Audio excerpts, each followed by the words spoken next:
Okay, well, I believe we're about ready to start here. Everything should be a-okay. I know I'm late. I wanted to start this stream like an hour, 15 minutes ago. And then things came up. Things got a little bit crazy. Yeah, I better put on my wrist straps for my Pro Controller here. I wouldn't want to throw that across the room and whatnot. I forget, did we have these new screens set up? The new Begin Adventure Continue Save and Quit stuff set up as of the last time? Or was the last time the one that I was saying these were going to be prepared for the next time? If they're new, then they're new. Otherwise, maybe they were here last session and I got myself mixed up. I did that recently with Pokemon Platinum, where I thought that I was doing like the first stream where those were new, and I was like, hey, look, this is new. And then I forgot that I already mentioned that like last time because I got days mixed up. So maybe this is what could have, well, happened with... Oh, hi. And Train, if you're up for it, why don't you come by and visit at night? Yeah, we can do that on a future night now that that's available, I guess, and we can probably finish off that quest line. So, hello, Azorua. How am I today? Well, it's been an interesting day, to say the least. Mostly because I wanted to do this stream earlier, but then things came up. So, tomorrow is this $300 Smash tournament that I'm hosting for Fragapalooza, since they're online with whole COVID stuff. They'll probably be able to be local again next year. But what we had last year with the event was there wasn't too many people that registered at first. There was like a decent turnout at first, but then like the day before the event, or like the day of, we had like it all of a sudden bumped up to like 280 people registered or something like that, just out of nowhere.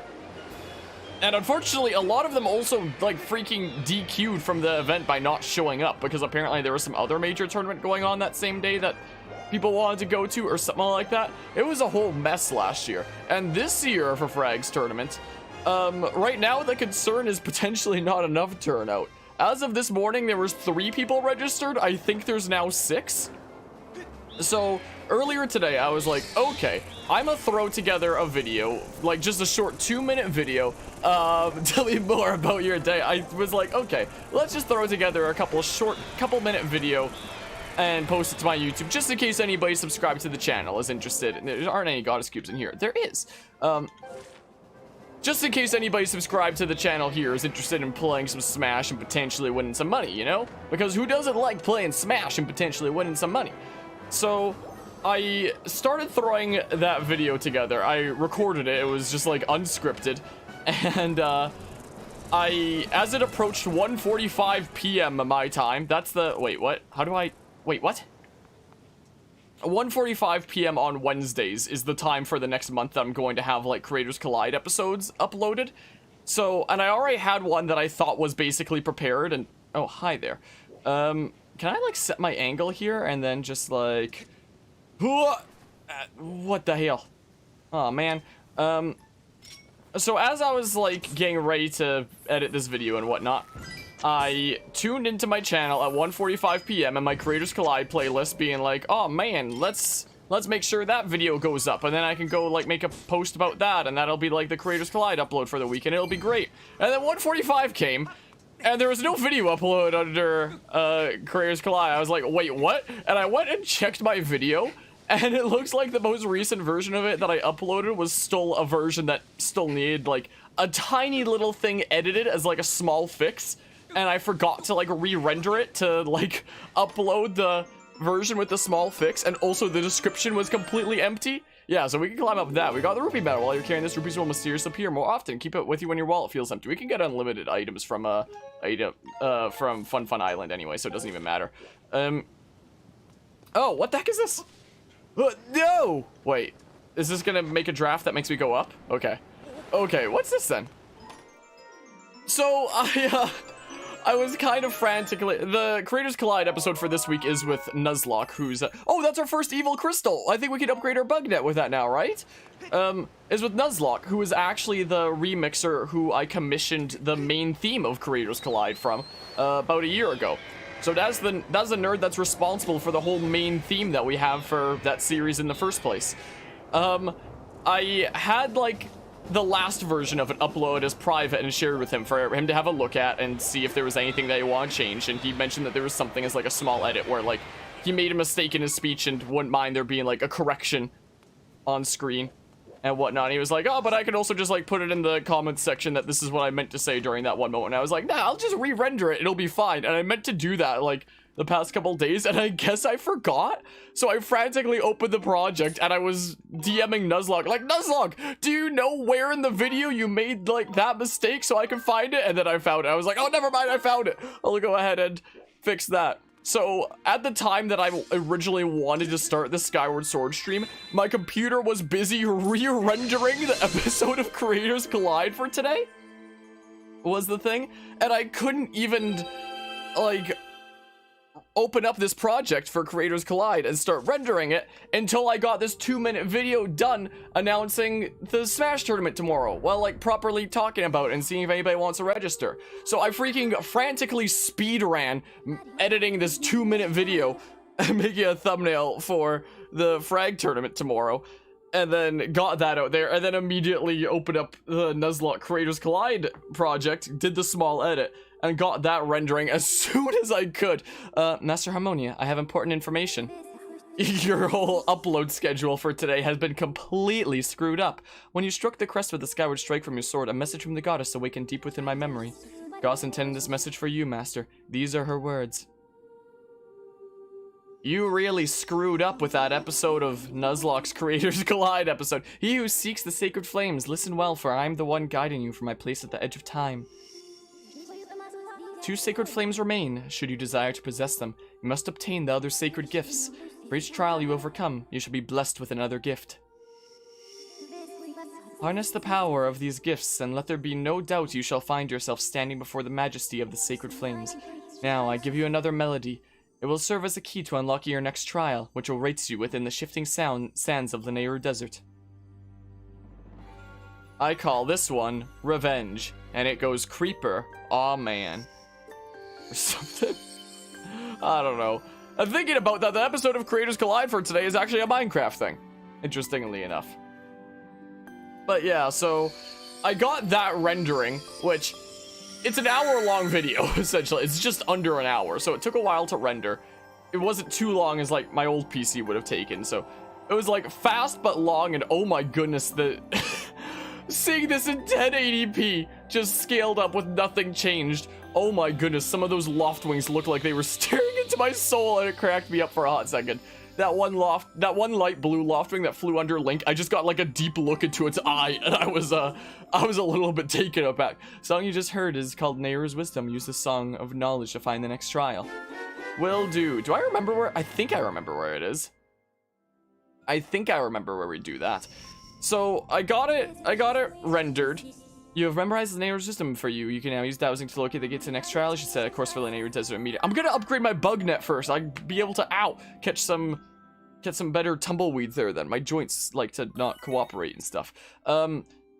So I got it rendered and I started uploading. Luckily the internet that I have now uploads things like pretty darn fast, but that doesn't mean that like the full HD version is going to be like at the ready immediately. So this nearly hour-long video took only like 7 minutes to upload, but it's gonna probably take 3,000 years for the HD version of the video to process.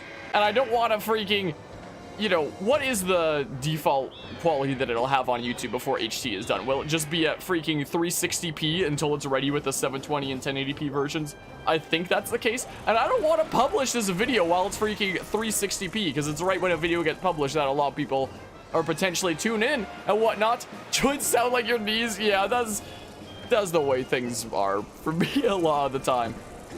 So I have it on my other monitor here. Like, I can switch over to the tab and I can refresh it. I might just publish this video literally in the middle of the stream. It's still, wait, no, the HD version is ready right now. Huh, that's actually way faster than whenever I export something from Twitch. Maybe there's just something really weird when I export from, it says the HD version is ready. No, gosh darn it, I'm gonna click on this. Is the HD version actually ready of this Creators Collide? Yeah, 1080p. 1080p, that is my voice playing in the video, or Nuzlocke's voice. I wasn't paying enough attention. Yeah, that's HD, right? I could publish this video right now, actually. I might just do that. Because this was supposed to publish at 1:45 p.m. my time today, and it's now 4:23 p.m. my time. after everything that happened. So screw it, I'm publishing it right now in the middle of the stream. I don't care. Bada bing, bada boom, public save. There, done. Done. There we go. The new episode of Creators Collide is up as of this moment. So that was what happened with that. So I kind of and while it was uploading, because I didn't have the description prepared, like I thought, where did I take a heart of damage? Was that from the tornado? I thought I had like the description prepared because I usually have these things prepared ahead of time, but I guess I forgot to this time. Yeah, I need an evil crystal to upgrade my bug net for whatever reason. Apparently I didn't. So before starting this Skyward Sword stream, and this Skyward Sword stream being like way freaking over an hour later than it was scheduled to start, it took even longer because I had to like prepare the whole description along with like credit to all the music used and whatnot. So my goodness, it's been a little bit of a time.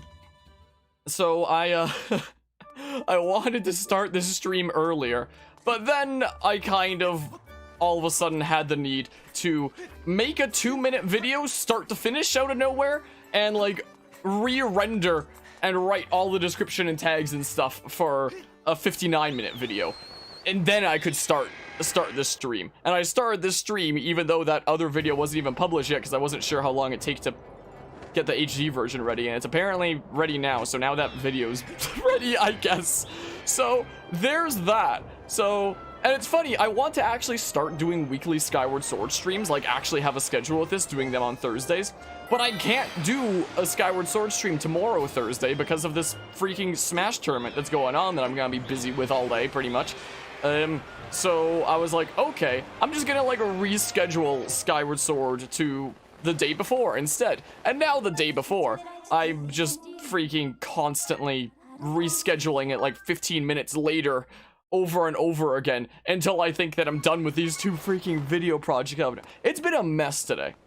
It's been a mess today of like preparing things. We have arrived at the neighborhood desert. You can use your dowsing yada yada to find it like right over here it's literally right there. I see it.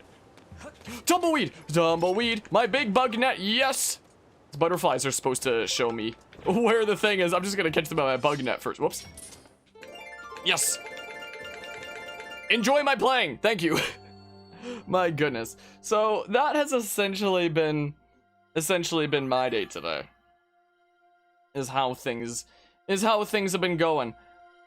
I feel I feel bad for Nuzlocke there that, you know, I kind of botched the whole thingamabob when it comes to his episode of Creators Collide, especially when he's the one that made the freaking main theme of Creators Collide, the Better Together theme. My goodness. I guess it worked out in the end, but like, oh my goodness. Today has been like a frantic race of trying to get this stuff done, is what it's been like. My goodness. I meant to have it all prepared ahead of time, and I thought I did, and it turns out I didn't. I really need to be on top of things better. My goodness. Take a deep breath is a good plan. But now it's figured out. I can stream Skyward Sword. The other stuff that needed to get like uploaded and sorted out today is sorted out. I'll make like freaking a Twitter post and a YouTube post about the Creators Collide thingamabob, like I usually do, and that'll be that. I think today I've posted to Twitter more times than like I ever have before, ever since I created my Twitter account initially. Because I posted a thing about this Smash tournament like this morning, something like that. And then later in the day, I think I posted another one, and then I was like, wait, now that I made this 2-minute video, I can post about that, and I posted like a third one. As you know by now, I cannot follow you. The trial calls up to your mind alone. I posted about this stream, because I always do that on like Twitter and Discord whenever that happens. There were some responses that I had to things that other people were posting, and yeah, I think this is literally the day that I've posted most of Twitter of like any day since I've had this account, which was like 2018-ish? I don't remember when I made that account. I don't remember. Excuse me, coming through. Coming on through here. You got a Tear of Nehru. It does the thing. I mentioned it during the last stream of this, but like these Silent Realms always used to freak me out, and I used to think that these were like the most insanely difficult things that Skyward Sword had to offer. Nowadays, in hindsight, it's probably not the... should I come back for this one? Nah, I'll just get it right now. I'll just get it right now. Because, I mean, it could be smart to figure out, like, an exact path. Or we could just not. Like, maybe we can come back for these ones if we bring it around town. Do we want to bring it around town? Because that'll be, like, the point where we exit as well, anyway. So maybe we can bring it around town. So maybe we can. Don't step in the goop juice. Don't step in that. So yeah, that's been the happenings going on here. When it came to, like, the whole frag potential turnout situation, I was reached out to yesterday by a couple frag staff being like, how are we feeling about the turnout situation, since we were, I think everybody's a little bit concerned about there not being a lot of people for the tournament. And if there really is a low turnout, I'll freaking participate myself. I've only commentated in a tournament that I also played in, like, once before. It does make things a little bit extra complicated, but if it's a super low turnout thing, then, you know, it'll help make the bracket better, I guess, having more people. So we'll see. We'll see how many people register. We'll see what that 2-minute video I made does. It's probably gonna do nothing, but, you know, it's worth a try anyway. I know that there's some people that are mentioning things in other Discord servers, so we'll see what happens with that all, and we'll see how it all plays out, I guess. Fingers crossed. I need to go, like, way around, I think. Do you want to not? Wow, they actually freaking sniped my foot there. Whelp! Yeah, this always used to freak me the heck out, quite frankly. Always used to... There's an official tweet by Frag right now that is, not actually a Smash thing. I just got a freaky notification there. Give me this Dusk Relic, thank you. My goodness gracious. Up we go. We'll go over to this one. Oh no, will they catch me? Yeah, I always used to think that this was, like, the most insanely difficult part of Skyward Sword that always used to freak me out. But in hindsight, it's, really not that. Blink. Is there a Dusk Relic back here by chance? No? No Dusk Relic for me? That sucks. That is much unfortunito. Okay, so there's a Dusk Relic. We'll go ahead and take this one. So yeah, tomorrow and the day after, I'm definitely gonna be busy with, like, frag things. Hosting this tournament tomorrow that maybe there'll be a lot of people that sign up last minute. Maybe it'll be a low turnout. Who knows?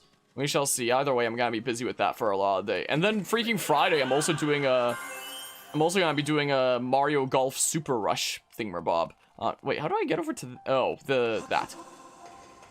this right here? I'll also be doing a Mario Golf Super Rush thingamabob, likely with Anima and maybe any other nerds that want to hop in.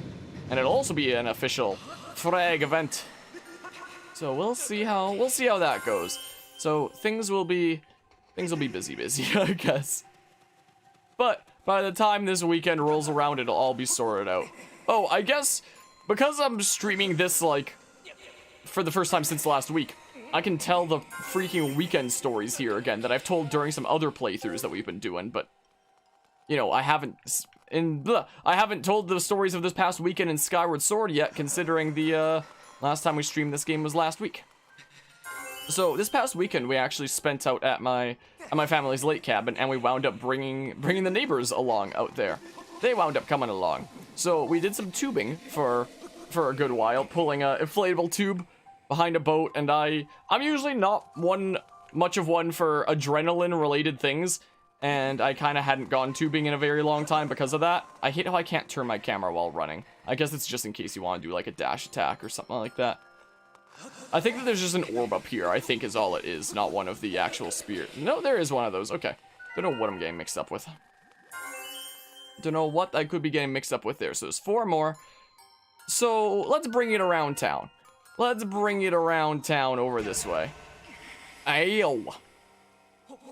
But despite having not done it in years, I decided to actually go tubing.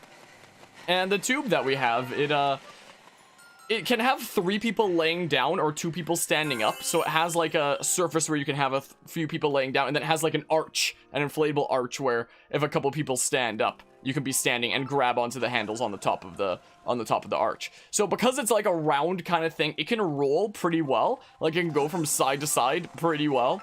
So there were some times it was going pretty far from side to side and nearly flipping us off. I don't know how the heck we stayed on that tube, but we did. And it was interesting. It reminded me of the reasons why I used to love and hate tubing in the past. It reminded me of both. But it was a fun time. It definitely made my arms quite a bit sore, holding on for dear life. So my arms were tired after that day. And then later on in the day, the neighbor was like, "Oh, hey, you wanna come do some workouts down by the beachfront with us?" And I was like, "Okay, well, I guess I'll tag along and see what happens." And his idea of an intense workout at the beachfront was it was 200 meters of burpees, essentially. So go down, do a push-up, stand up, jump forward, and that's the only way that you're allowed to make forward progress, and you gotta do it for like 200 meters. So, like, roughly. And it, well, it hurt. We had it was kind of like a race. We had a stopwatch going. So, it was me, the neighbor, and the boyfriend of one of his daughters that was out there as well on that weekend. Look at that, I got all the things. So it was us three, and for whatever reason, whenever I'm with people where it's like I know them, but I don't know them like super duper well yet, but I've known them for like a while, I have this like need to, you know, prove myself in things. Be like, okay, if I ever get an opportunity to get like respect brownie points or something like that, then I may as well go for it. And that was one of those kinds of situations. So by the end of it, I freaking really pushed myself to freaking be the one that finished first of that thing. And let's just say I kind of regretted it later with the way that my body was feeling for the last few days. I'm almost back to normal now. I've got like my full range of motion again. Luckily, I'm still a little bit sore in the shoulders and places. I'm still very slightly sore, but I'm mostly back to normal now. But for the first like 2 to 3 days after it, I could like barely move. I was so broken down because I have not done an intense workout in like over 2 years because of COVID plus injury and whatnot that prevented me from doing taekwondo training, which I might be able to get back into in the near future here as things slowly get back to normal. Hopefully, we'll see. I'm gonna have to like slowly build up to like my level of fitness that I used to have again. So we'll see what happens with that. And hello Guzma, how are you doing? I'm doing alrighty myself, apart from I was just explaining how, like, before the whole weekend stuff, I was just explaining how today was, like, a frantic day of editing of trying to get a 2-minute video out about this tournament tomorrow, as well as the Creators Collide video for today out there, which I only just published, like, a few minutes ago. You've completed the trial. You now have the power to proceed to the Sacred Flame that will be entrusted to your sword and your strong spirit. So, I only published that, like, a few minutes ago, like, literally during the stream, because I screwed up with some editing and things and I needed to fix them, and it was a whole frantic mess, and it wound up resulting in the stream being a little bit later than I would have liked. The claw shots are one of the goddess' sacred gifts. You can extend these claws attached to chains to pull yourself to targets and vines beyond your reach. Flame is somewhere in the desert. I conjecture that it lies in a place you have not yet visited, Master. Yes, and I know where it is. Hello, Bushan. How are you doing today? How go things? Should I just, like, isn't it over... It's over in, like, the other bit of the desert. Here's my Zelda Loftwing amiibo. Wait, imagine a quality of life change being locked behind amiibo. I'm gonna use it. I'm gonna, like, drop down again. Because I know that I'm fairly certain the new area is, like, that bit where... It was the bit that had, like, all the different sand dunes and the crabs going across it. And there was, like, a bit where... Around one of those sand dunes, there's the way around that you can go. Like the upper ledges, and there's a claw shot spot, like right above one of them. I forget exactly where it is, but I'll probably recognize it when I see it. Probably. That's what I have my fingers crossed for, at least. So we shall see what happens with that. Point to your preferred destination, and then, so West Desert. So yeah, this should allow us to... Is this the bit with, like, the Lanayru Sand Sea? Or is that further down the line? Is that what that is? So, ow! Freaking... I was looking over at Discord because I got ping... It is right here, okay. Because I was getting some pings. Just notifying me of, like, some other places the frag tournament has been announced at. So, hopefully it'll wind up being some decent turnout for that tournament. We shall see. We shall see how it goes. Bada bing, bada boom. There's a lot of things I really don't like about this port, but the motion controls for, like, aiming and whatnot are actually really good. I will definitely say that. Do I need bombs? Do I maybe? It's Mr. Dudo. So that's gonna be the way to the third area in Lanayru that we only get like later in the game. I do need some bombs. I do indeed need some bombs. Well, I'm just gonna jack his sheet over here. Hello, Kraken. How are you doing? It's just a freaking random monster horn. What? Some goblins carry a monster horn in the waist to... Oh yeah, that's the thing where it's like you can use your whip to steal them and stuff. Let's get back my quarter of a heart that I'm missing. There we go. Oh, I skipped that text way faster than I wanted. So your name is Harmonia. I see not the easiest name to say. How about you? Why is it going so fast? That what happens when I press A and B at the same time. I don't think it went that fast before. Sacred Flame. Streetcar, remember now. There's something in the Sand Sea. You gotta go pirate hunting and stuff is what this whole thing is. If you want to get to Lanayru Sand Sea, you gotta go that way. Take this key. Good luck to you. But yeah, no need to fear. Villager Pawn is here, just chilling. Well, this is a bush. Just doing some chilling out here and whatnot. Put it down. I pressed B initially. What does this say? It is Lanayru Mine. It is there that I will solve the mystery of the time shift stones. Wait, what now? Have I ever gone down this way before? Does this just lead back to like a place that we've been before? Can we drop something down that allows us to get back quickly? No, this is the way to... Wait. I thought this was the... I'm getting confused with a different bit. I'm fairly certain the way to the Lanayru Sand Sea has alternating targets like this. Is this But yeah, so this is already stream 5. How far am I into this? We're in like the 5th kind of bit. We've been doing like one section of the story during like each stream. So during stream 1, we did all the way up to the first dungeon and the first boss. The second stream, second dungeon, second boss. Third stream, and so on and so forth. So this is essentially like the 5th section. And there's like 9-ish in total. 9 to 10-ish. Something like that. Now fishing for the rest of your life on YouTube? Just fishing in the river? What? Looking for... What you mean fishing on YouTube? Looking for content to watch or what? What you mean by this? I want those things. But I don't want this guy to ruin my day. You know? I don't want this guy ruining my day.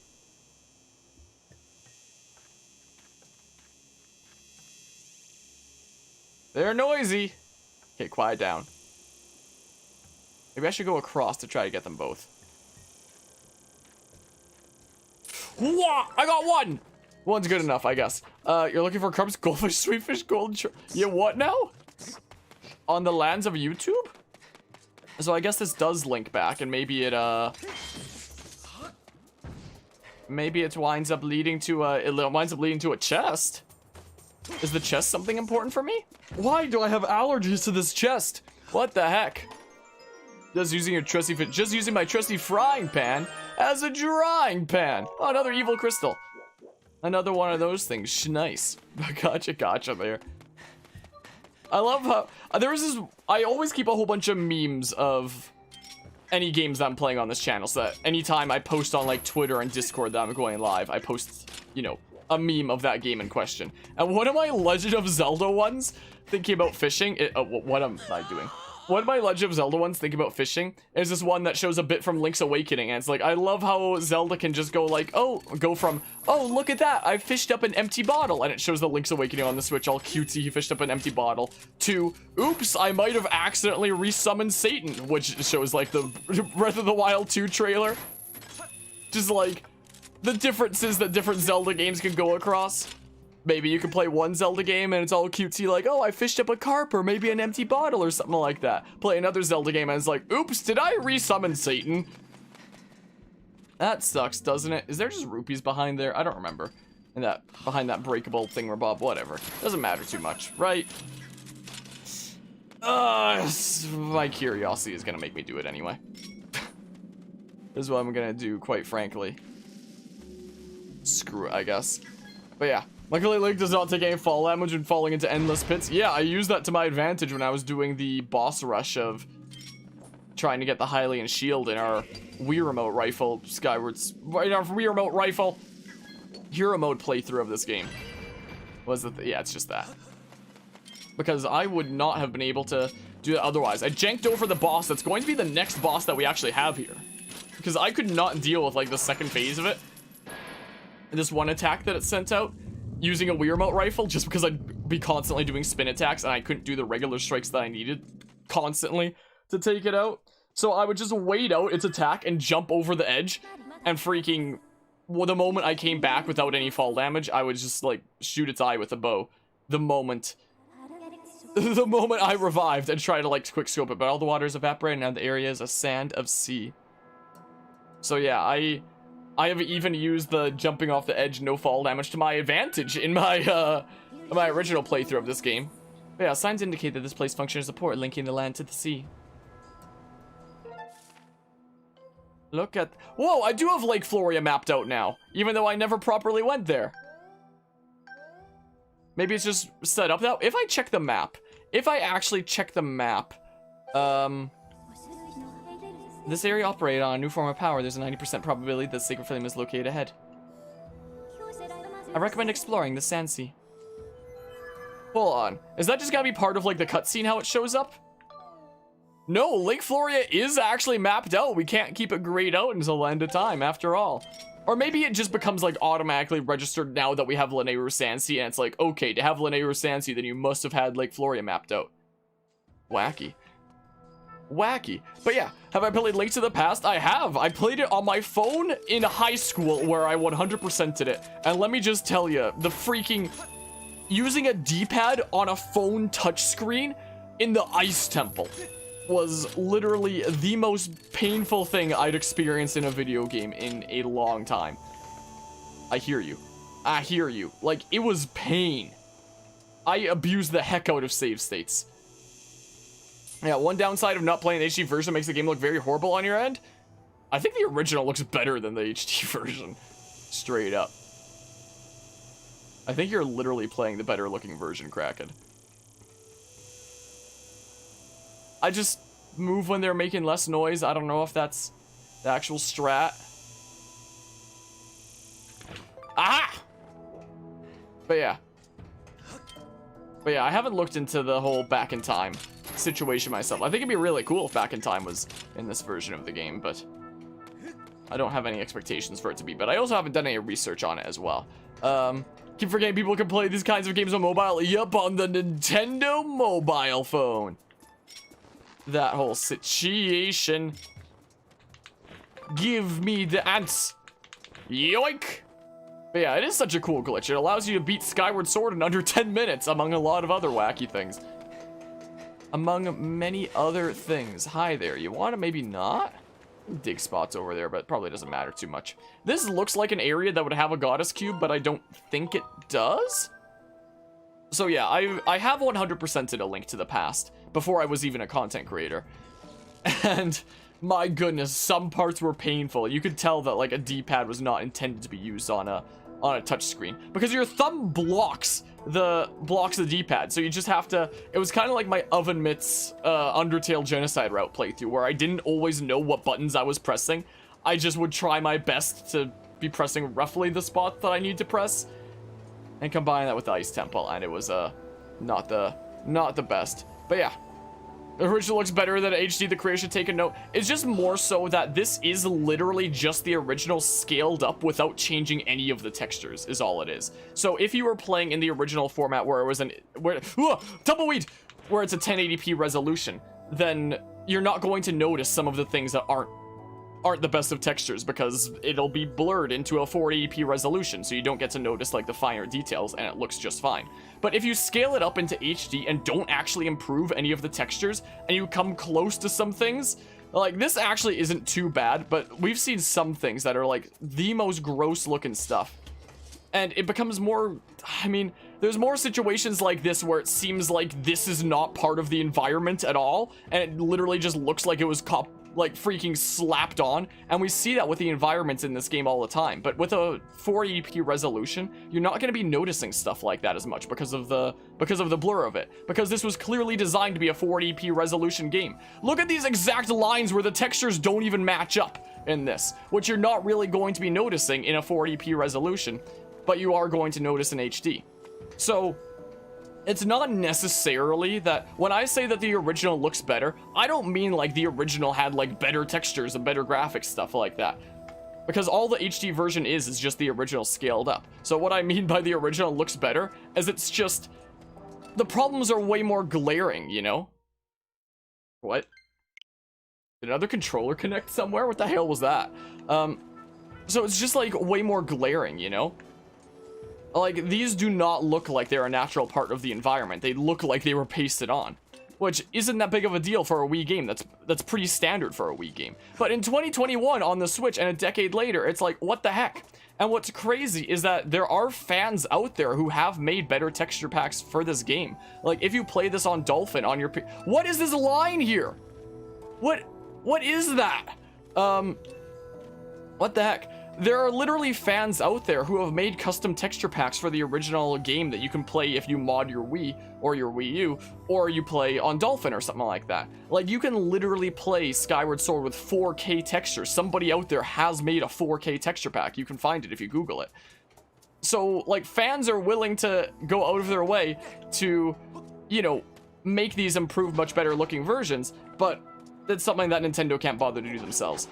Because why waste money on that? It'll sell like hotcakes anyway, because it's Zelda, so why go to the effort of like scaling things up? So at the end of the day, you could argue, yes, this looks better than the original. Like, there's more pixels on the screen. There's clearly way more pixels on the screen than the original. And apparently they very slightly changed Link's model to add some more polygons to the shoulders, from what I hear. But apart from that, it's just like, this literally feels like playing a Wii game in HD. This doesn't feel like playing a remaster of a 10-year-old Wii game in 2021. This just feels like playing a Wii game that's just been scaled up to have more pixels, is all it feels like. So, but yeah, let's see here. At Crossroads before the Spirit Trials, I think you save 60 bucks, and you can tell it looks good in your VODs. Something I have been tempted about trying out at some point is like, for one of these streams, one day rather than streaming Skyward Sword HD, I've been debating about like loading into Dolphin and actually trying out the 4K texture pack and seeing what it's like, you know, see what that's like. But you can tell that the models for most things weren't changed. Like, you know, these railings are literally just perfect diamonds with textures on them, for example, which again on a Wii is perfectly fine. That's not that big a deal. But it's 2021, and when we have games that look like Breath of the Wild, and this is the definitive version of Skyward Sword they're re-releasing, it's like, is it really? Is it really now? But yeah, I believe some games should never be remastered because they ruin our nostalgia connected to that game. I feel like this game should have gotten a remake, is what this should have gotten. Which, this could have absolutely been one of those games that has a remake in the form of, like, you know, still copy-paste code and whatnot, and still take a lot of stuff from the original, kind of like Ocarina of Time and Majora's Mask were on the 3DS, where they copy-pasted a lot of code, and it was the whole same shebang and whatnot scaled up. But it was with completely different models and textures, and things changed and stuff like that. Like one of those kinds of situations. Or take a situation like Xenoblade Chronicles Definitive Edition, for example, where Xenoblade Chronicles is like one of my favorite games. And Definitive Edition, it wasn't perfect. I do have my whole 3-part video essay series on Rescue Team DX and Xenoblade Definitive, but pretty much every issue I had in the original Xenoblade was fixed in Definitive. Like, they added some new stuff that had some problems of its own, but almost every issue I had in the original, why did I swing there, was fixed. It was really cool to see. The character models were completely changed. The biggest complaint that I had about Xenoblade Definitive is kind of like this game, there were a lot of textures that weren't changed. Some textures were changed. Some textures absolutely were changed, but some were just still directly from the Wii, and it became blatantly obvious in some cases. But for the most part, I mean, the original Xenoblade Chronicles was already such a good-looking game. When it came to the graphics and Definitive of that, it's like, from afar, it looked beautiful. Up close, it could be a little bit jarring sometimes. I mean, in HD with this, it's like, from afar, it does look great. It's the same kind of situation, except I still prefer the graphics of Xenoblade Definitive way, way, way more, considering there were model changes, and some textures were changed at least. Not all, but some were. Some definitely were, not all of them. Like, you come up close to a tree in that game, and it's like, ugh, a little bit weird. But with Xenoblade Definitive, it's like, the models were completely changed. There's a whole new epilogue that's another freaking 10-hour adventure for you to hop into and enjoy, with a whole new area. The epilogue that they had in Xenoblade Definitive took place on an area known as the Bionis Shoulder, and what's interesting about that area is it was actually cut from the original game. And like in the original game, you can actually hack the original Xenoblade and get access to the Bionic Shoulder. And it's like mostly complete, but it's like glitchy in some areas because it was never finished. So I find it really fascinating that the developers on making the Switch version of Xenoblade Chronicles were like, you know what? Let's actually take that area that we started working on forever ago, and let's actually finish it and give it like a whole plot of its own. And I think that's really, really cool. And it was really cool to like compare it to the Bionic Shoulder in the original game, looking up a video on YouTube of like hackers getting access to it and whatnot. As well as a whole bunch of other additional new content, like the challenge mode and whatnot, and a whole bunch of really, really nice additional features, like the whole fashion armor situation. In the original Xenoblade, whatever armor you put on, that's how you look as well, in addition to your stats. But in the definitive edition on the Switch, you have different slots for what armor you want equipped for stats and what armor you want equipped for like fashion, for what you look like. And that's awesome, and more games should have that. It's great. Let's go ahead and claw shot this thing in a hot second.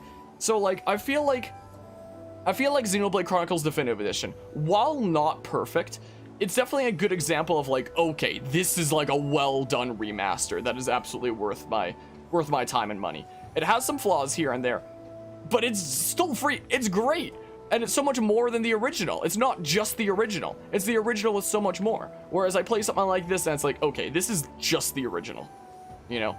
This is literally just the original scaled up. There are some small quality of life changes, like the fact that I'm only gonna smack that when my ramble's done, I think. There are some small quality of life changes, like in not telling you an item description, like every time you load up the game. But, you know, there's the whole massive quality of life change that you can go to the sky from anywhere, but only if you use one specific amiibo, and this is the only amiibo the game has any form of support for. Is for the quality of life changes behind an amiibo paywall that scalpers are gonna make like very, very difficult to get for anybody to pick up now. I was lucky enough to pick this up like when it came out. I didn't have it during the first stream, but I ordered it like on the day that this released, so I got it a few days after. So I was in a lucky camp. But for those who weren't in a lucky camp and want it, they're just screwed. They're just royally screwed. But yeah, let's just see here. Is this the first Zelda game that has been remastered? No, there have been like some proper remakes, as I was mentioning on the 3DS with Ocarina of Time and Majora's Mask, that actually got like proper remakes and whatnot. But unless you want to call them like remasters as well. But on the Wii U, there was actually 2 HD versions. So ever since Ocarina of Time and Majora's Mask on the N64, the major 3D Zelda games since then have been Wind Waker, Twilight Princess, Skyward Sword, and then Breath of the Wild on the Switch. Those have been like all the major 3D home console Zelda games post N64. Well, on the Wii U, there was Wind Waker HD, there was Twilight Princess HD, and now on the Switch, there's Skyward Sword HD. I have the box of Twilight Princess HD back there somewhere. Well, I'm wearing my pajamas today, so excuse that, but yoink. Go ahead and yoink that.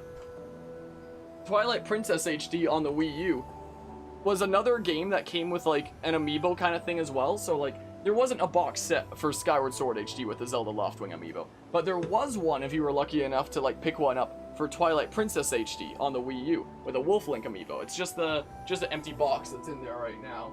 But this was the dedicated amiibo for Twilight Princess HD on the Switch, and it was another thing where like it added. At least with Twilight Princess HD, they added like a whole additional game mode. When you tap this amiibo, it unlocked like some challenge mode thing in Twilight Princess. And it's another weird situation where it's like, why does it have to be locked behind an amiibo? But apparently, I only did like a smidge of the challenge. I never completed it. But you could also tap this amiibo to your Switch for Breath of the Wild, or Wii U for Breath of the Wild, since it's on that console as well, to summon Wolf Link into the world, who by default would have 3 hearts. But if you did like the whole challenge mode in Twilight Princess and had that data saved onto there, Wolf Link could have up to 20 hearts in Breath of the Wild. Mine just has 3 because I've never really did much of that. So I own freaking Wind Waker HD and Twilight Princess HD. And freaking, wait, let's put them back over here. Put them back on my shelf. And those also released at a time that, you know, I wasn't quite as analytical of games as I am nowadays. So I don't know how good of remasters they were. Like, maybe I'll go back to those ones one day when the day comes that we cover Wind Waker and Twilight Princess on the channel. We'll be covering Wind Waker HD and Twilight Princess HD. and maybe I'll wind up freaking being salty at those, coming back to them and seeing that it's a situation like this. I don't remember. I honestly don't remember, and I didn't analyze games in the same way back then. So I'm not quite sure. Wait, does any Zelda game have a collector's edition? I'm not quite sure. Like, there was that whole box thing for Twilight Princess over there. There's like box sets for like other things. Like over here I have if I move a bunch of stuff off of it, it's not a game per se, but I have, oh my goodness, it's so heavy. I have a chest here which has like freaking 6 Zelda guidebooks and whatnot. That's what this came from, my Skyward Sword guidebook that I have like at the side here at the ready, that are all these like full color crazy guidebooks. So there's like stuff like that. I'm gonna put this back on my shelf. It is so heavy. Oh my goodness. That thing weighs a ton. Also, when the day comes that we cover Wind Waker and Twilight Princess on the channel, I might just, even though I own them both on the Wii U, I might potentially do them on like an emulator on my PC, because that's the only way that I'm going to be able to display the Wii U gamepad screen on the layout here as well, instead of just like doing it on my lap and nobody gets to know what I'm doing unless I hold it up to the camera all awkwardly and whatnot. At least we'd probably do it for Wind Waker. For Twilight Princess, because of the whole amiibo tapping thing, I don't know how emulators can deal with like amiibos and stuff. Maybe it's possible and maybe I'd do it there. Otherwise I might just have to do like the actual, like it on my actual Wii U, so that I could like do Wolf Link amiibo stuff and whatnot. So there's that. I mean, there's plans to cover all these games eventually, but it's gonna be a while because my game queue is all crazy and whatnot. I'm sure the day will come. I do plan to cover all the major 3D Zelda games eventually, but there's so many games out there all the time. I can guarantee the day will come, but it can't be anytime soon, because my goodness, there's so many video games all the time. Like, I was mentioning this during New Pokemon Snap the other day, but my current schedule, even as is looking like we're wrapping up Pokemon Platinum right now. I'll be starting Assassin's Creed Rogue soon, because last year I started doing the whole Assassin's Creed series in order because of my use of history and video games class, and it was a series that I was intrigued of like doing every game in order. So the next game that we have on that list is Rogue, after I did 4 early this year, and I was like, okay, it's been like half a year since doing that, so may as well do the next one and make sure I'm doing at least like 2 games a year in that series, so that I'm, you know, covering them faster than they come out and whatnot. I plan on starting Super Metroid soon after beating Samus Returns, because I want to get through the 2D Metroid series before Metroid Dread releases, so we're probably going to be covering Super Metroid on Twitch starting later tonight, actually. There's Skyward Sword HD that's going on here. Recently started Dark Souls 2 as like my unscheduled game to just like do stuff with after playing Dark Souls 1 earlier this year and actually having fun with it, so I want to cover the whole Dark Souls trilogy at some point. There's some future releases that I'm gonna have to prepare for by doing other games. Like next year the Mario plus Rabbids sequel comes out, so I'm gonna have to play the original Mario plus Rabbids on this channel first. Splatoon 3 is coming out next year, so I'm gonna have to cover Splatoon 1 and 2 before then, because I like doing things in order, so we might be doing Splatoon 1 here soon. Oh my, and there's a lot of other games that I want to cover like more in the series of. Like, for example, I want to cover like more main series Pokemon games, for example, and I had a comment on one of my recent Pokemon videos of my Pokemon Platinum playthrough asking if I was ever going to cover Pokemon Heart Gold and Soul Silver, and I said like the answer was yes, but it's not going to be for a while, considering I gotta wrap up Pokemon Platinum, and then sometime soon after that freaking Brilliant Diamond and Shining Pearl are gonna release. I'm gonna cover that, and sometime soon after that's done, Legends Arceus is coming out, so I'll cover that on the channel, and then sometime after that's done is probably when we're gonna start our Pokemon Sun and Moon Soul Link with Shuck, because it's been planned for a while now, but we couldn't do it prior because we've been stuck in 3D World, our multiplayer playthrough of that purgatory, for a good while, and now we're still trying to figure out how to wrap that up anyway, is the thing, which is now a 4-player playthrough. We gotta organize a time to wrap that up, because we can't start a new multiplayer playthrough until we finish the current multiplayer playthrough, but it's really hard scheduling things when you've got 4 people that need to all figure out times that work together, and everyone always seems to be working at different times, and so we could, in theory, start the Pokemon Sun and Moon Soul Link anytime after 3D World is done if we get one more session in of that, but it's gonna be a hella long playthrough, and I don't think we can get all the way through Sun and Moon before Brilliant Diamond and Shining Pearl release, so I'm probably gonna have to do that sometime next year, and then from there, and only then, can I, like, figure out what I want to do next for Pokemon main series stuff. So that's already, like, planned stuff for Pokemon for the whole next year, essentially. When it comes to, like, a Legend of Zelda, it's like, there's this that I'll wrap up first and foremost. And then the next thing that we'll do is probably going to be Breath of the Wild 2, depending on when it releases. I still do some occasional Breath of the Wild episodes here and there, but we've beaten that game. Our playthrough's done. I just come back to that game to, like, meme around and chill out and do some more shrines whenever I feel like it. But, you know, I don't necessarily have to do more in that game. Next, actually, there is something next for Zelda, first and foremost. The second Age of Calamity DLC is releasing this November.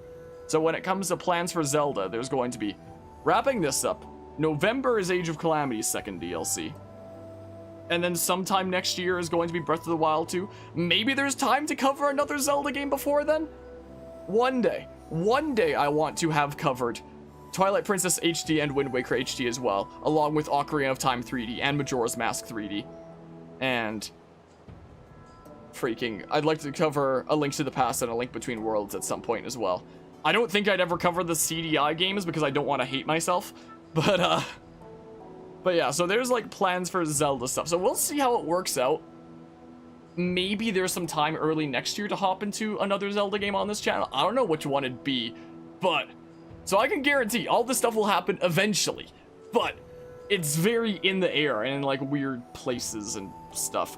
Something I have thought about doing is if I do get to cover Ocarina of Time, maybe if I cover it like sometime next year, I want to have like Majora's Mask at the ready to cover for some Halloween or something like that. Because every Halloween I always stream like a spooky kind of game. This year it might just wind up being like Luigi's Mansion or something like that. Last year it was Soma.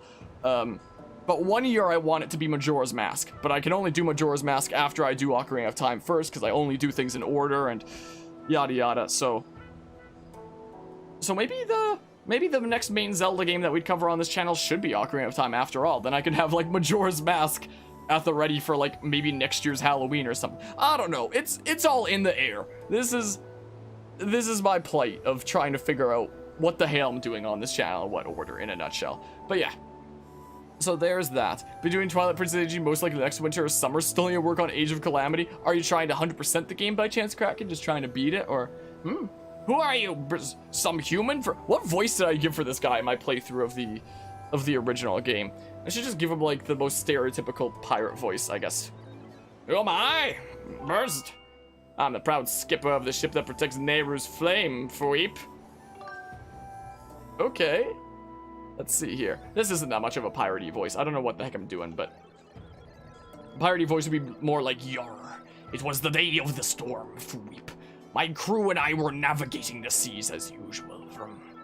And then those brutes, the pirates, suddenly attacked us. They were after Nehru's flame. My crew was imprisoned, and I was thrown into the sea. My favorite letter of the alphabet. I drifted on the current to this port. After that, I took this boat and went searching for my ship and crew, but they were nowhere to be found. It haunts me, wondering where my ship could be. I'd bet my hat they've turned the ship invisible and are hiding out somewhere. You can't see it. Why not? In order to protect Nehru's flame, the ship has a function that allows it to become invisible. You say you're searching for Nehru's flame. Oh, so you need Nehru's flame to find someone important to you. Sounds about right. In that case, you should help me search for my ship and crew. If you'll help me, then I guess I'll let you on my boat. No way. Then I'm not letting you on board. And you won't be able to get anywhere without getting on this boat. Okay, what's that? Change your mind? Will it help me get back my ship? Yep, here we go. Really? Well, in that case. There's some... Gosh dang it, I skipped the text too fast. If you're going to navigate these treacherous waters, then you need a proper sea chart, Dweep. There's a sea chart in my shack at Skipper's Retreat. So first you need to get on this boat and set a course for Skipper's Retreat. Shall we shove off? Let's go. Alright, let's go. Let's go. I'm gonna adjust my microphone here a little bit. Look at it. Look at the sand sea that we have here. My circuits spark to life in the salt air. It feels good to take to the seas again after so long. But let's see if I can remember how to navigate. Press L to move, press B to move while moving to speed up. Press ZR to ready the cannon, then press ZR again to fire it. I placed an X over on the island where my house is. Let me guess, your home? It was, and it was beautiful. There's a pier on the island where we can dock. Yep. Right, let's go. Well, here we go. What's the, No. What is... I thought it was A or B to go. Oh, I just pressed forward on the left stick to move. For whatever reason, I was like holding A and B and I wasn't going anywhere. I was like, what the hell's going on here? So yeah, Skipper's Retreat is right over there. Isn't there, yeah, you can still dash and whatnot. But yeah, so because of the whole time shift stone situation where when a time shift stone is activated, it'll have the area around it be like in a state of the past. We have a time shift stone in this boat, so because this place used to be a sea but is now covered in sand, we can go across this area that's continuously changing around us into the past and the sea, and it's honestly really cool. I think that it's a cool creative way to have a sea bit in this game. And as a kiddo playing this game for the first time, I thought it was like hella cool. We've arrived, Weep. Yar, look at that face. My shack is at the very top. The sea chart we need is in my shack, but you're the one who will have to go get it. There are more monsters about than before, so be careful. I can't wander far from the boat, so I'll just stay here. I don't know if it's ever properly explained or if I properly understand. He says he can't go far from the boat. Is it because he knows that he's stuck in the past and he sees that it's the present out here?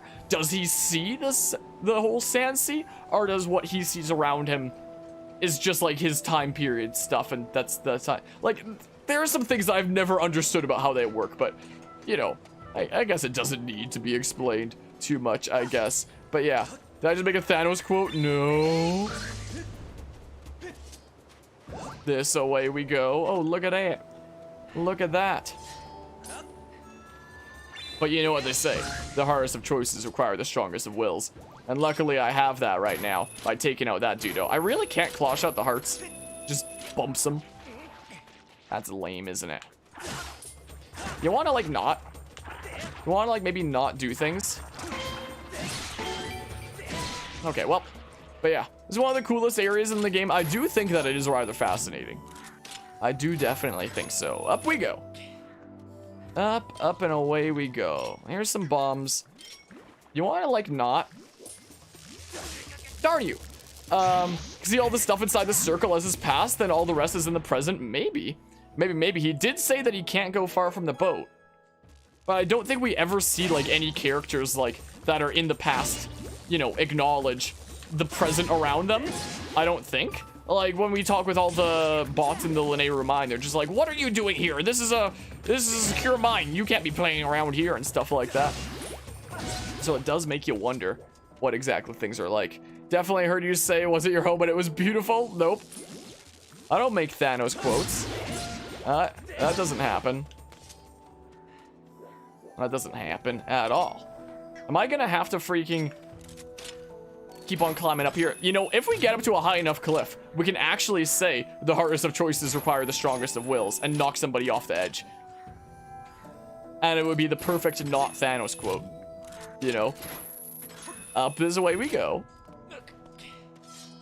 So, take that, cactus!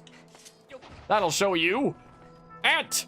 No! Dang it, he actually did the hardest of choices require the strongest of wills and he went off the edge! Not like this. Oh, man. Oh, there's a goddess cube over there. How do I get over? Oh, I claw shot onto that, I think. I think is what's going on. So if you'll just, like, excuse me. Can I make it over there? Wait, I go over here first and foremost, it's looking like, right? Yeah, it seems like I go over here. And then I can claw shot over to that bit. Okay. Okay. Oh yeah, also something that I wanted to mention but then forgot to mention as we were talking about like different HD versions of Zelda games between Wind Waker HD, Twilight Princess HD, and Skyward Sword HD. I know for sure in Wind Waker HD, when you start up that game, you had the option from the get-go to play in normal mode or hero mode. Because I guess they figured, like... Actually, I don't think here... I was about to say, I guess they figured that in case any players of the original game want to try Hero Mode this time instead. But correcting myself, I don't even think Hero Mode existed in the original Wind Waker. So, I think... Whoops. So, I think it had a whole nother harder difficulty that didn't exist in the original game. And I think in Twilight Princess, you could also do Hero Mode from the get-go. Like, right when you load up the game. I'm not 100% certain, but I think so. Whereas there's Skyward Sword HD here, where it's just like the original, where you have to actually beat the game normally first before you unlock Hero Mode. Like, it's not like this game's already been out for 10 years already, and that players could have potentially already played Skyward Sword in the past and maybe want to play Hero Mode. I guess it works out for me because our other playthrough of the original was already a Hero Mode one, so it's like I'll have a Hero Mode playthrough and a regular mode playthrough, I guess. In the wrong order. But like, come on, swing down. I hate how this whip works with button controls. Okay, do the command input there. So I know for sure in Wind Waker HD, you could do normal or Hero Mode from the get-go. And I think in Twilight Princess HD, you could also do normal or Hero Mode from the get-go. But in this game, you can only do normal mode from the get-go, and I don't understand it. But yeah, Guzmo, would you like to hear about our Lord and Savior, Thanos of Titan? Absolutely, I'd love to hear all about him. Dude, just, you know, I'm not gonna, I can't words today, what the heck? Not gonna be able to be here to watch the stream because you have obligations right now. I don't know why I almost read that as a completely different word at first. But yeah, made some time to drop by, say hi, and leave a like. Have a great stream, but I hope you can catch the next one. I appreciate you stopping by and leaving a like. Can I? No! The hardest choices require the strongest of wills myself that time. Gosh darn it. I appreciate you stopping by. Ah! Gosh darn you, dragonflies. Man. Take that, bush. Hey, it's a heart. My goodness gracious. You want to, like, not? You want to, like, not do the thing that you're planning on doing here? I missed! And I'm allergic to it. My nose is bugging me again. Oh, then, speaking of bugs, the dragonflies are right next to me. Wha-bam! God. Darn you. Darn you, dragonflies. Alright, up we go. Would you like some Cool Whip? Maybe. Would you maybe like that?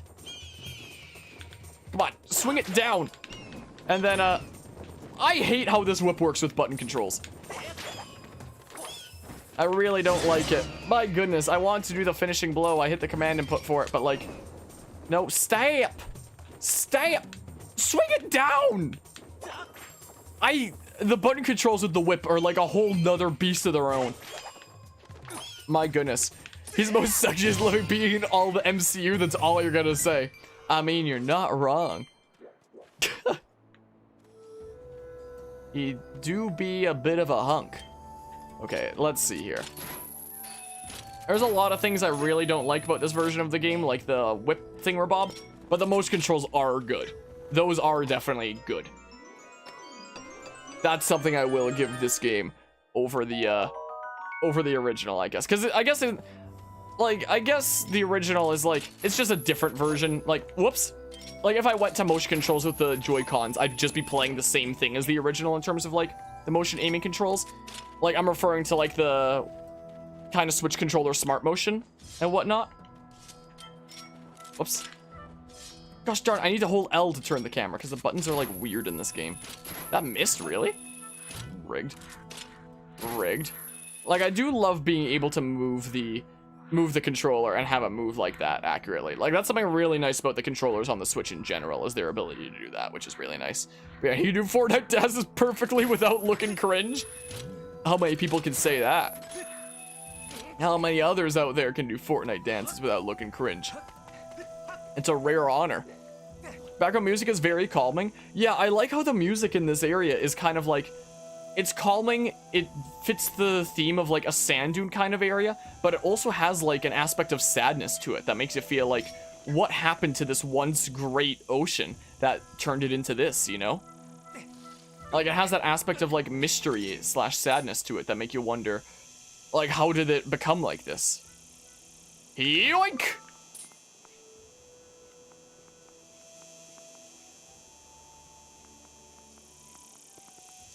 Yoink! These are supposed to be the hardest bugs in the game to catch, so getting 3 of them right there is quite nice. Definitely quite... Where's the main entrance to here again? Gosh dang it. I hate how you can't turn the camera while running. It's so weird. It's so strange. Okay, here's the thing. We're gonna have to gust bellows stuff in here because they've made a royal mess of things.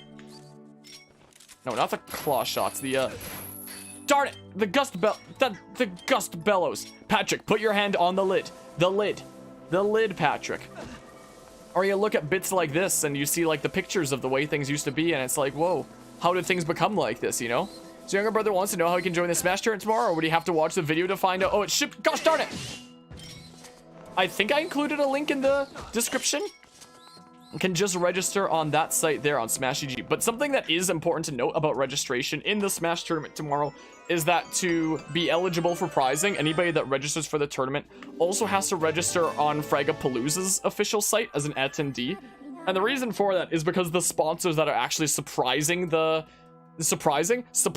prize pool, it's the official Fragapalooza attendees number that they care about, essentially. So that's a number that sponsors look at. So technically, people registering in the tournament have to register on Smash GG. That should be in the description. And also just like as a Frag attendee, which can be found just by like Googling Fragapalooza, finding their site, and, you know, saying that you're coming, essentially. Just putting your name down, being like, yep, I'm coming to Frag. That ship containing Nehru's... That is the ship containing Nehru's Flame. There's a 90% chance that the synthetic life forms assembled here are the crew. This image would indicate that the ship's captain spent many happy days among many crew members. Stay up! Stay up! So freaking rude. But yeah, no problemo. And if anybody else wants to register, again, it's free entry, and we kind of are crossing our fingers to see some turnout because it's been a little bit sketchy so far, and we've been worried that there might not be a lot of turnout, but we shall see. But yeah, let's see here. And no problemo, Guzma. Kraken won't be able to join. It's too late. That's unfortunate. I'm sorry to hear about that. Ah, well. You want these rupees that don't matter since we have access to Fun Island anyway. What is this? Nothing. But yeah. As you can play a Zelda game on with mouse and keyboard. Technically speaking, with a bug infestation, I just wanted to sit. What do you mean a bug infestation? I can't aim up that high. It doesn't let me. That's as high up as I can aim. Yeah, I've been going to locals every week, so we've been practicing over there. It seems like. Been doing some practicing. But yeah, technically on the Nintendo PC,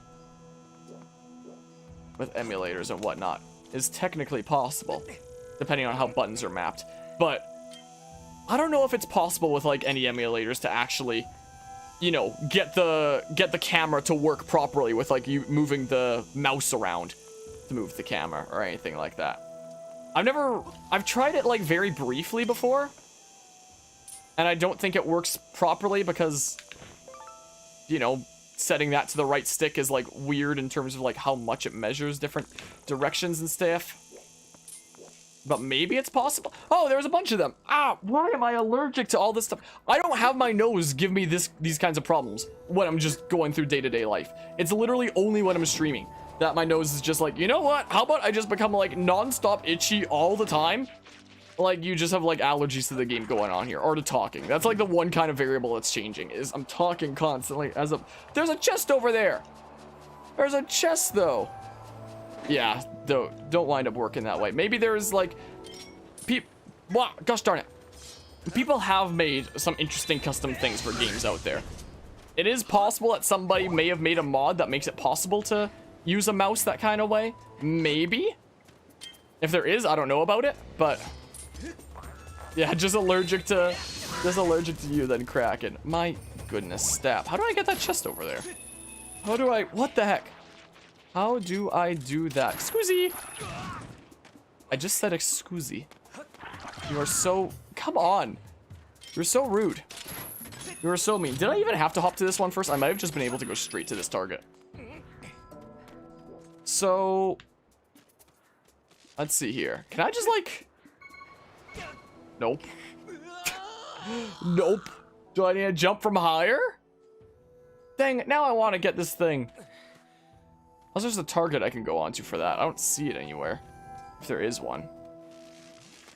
I definitely don't see one if it exists. Oh, I'm shaking the wrong stick because I was using my right to scratch my nose. Darn it. I'm gonna get that thing. I'm gonna get that thing. I'm gonna leap of faith and have it work this time. Just like them Assassin's Creed games. Do them leap of faiths, except instead of into a haystack, it's a... whatever the heck here. Gosh darn it. Well, I'll purposefully go into the sand here so that, you know, I respawn up there. But yeah, only here to torment you and help you feel entertained? Wait, help me feel entertained? Do you mean to say to help me feel like I'm entertaining others? Yeah, what now? Gosh darn it. Wait, can I just take this up again? Oh my goodness, I could have literally just taken these up. Whoops. So, okay, there we go. Now we have this kind of fall. Now we have this type of fall. It goes both ways. Well, let's see here. There we go. Watch us be, like, useless. Watch. Here it comes. Yep. I have access to Fun Island and unlimited rupees. So, that literally does nothing for me. Wow. Well, that sucks. That rather sucketh, doesn't it? Away we go. Oh. Okay, we're fine. We're fine. Don't have to worry about a thing. Hi there. Why's my camera being weird and stuff? You got the sea chart. Now we can finally navigate properly. Fweep, let's look for my ship. Shall we set sail? Let's set sail. Anchors away.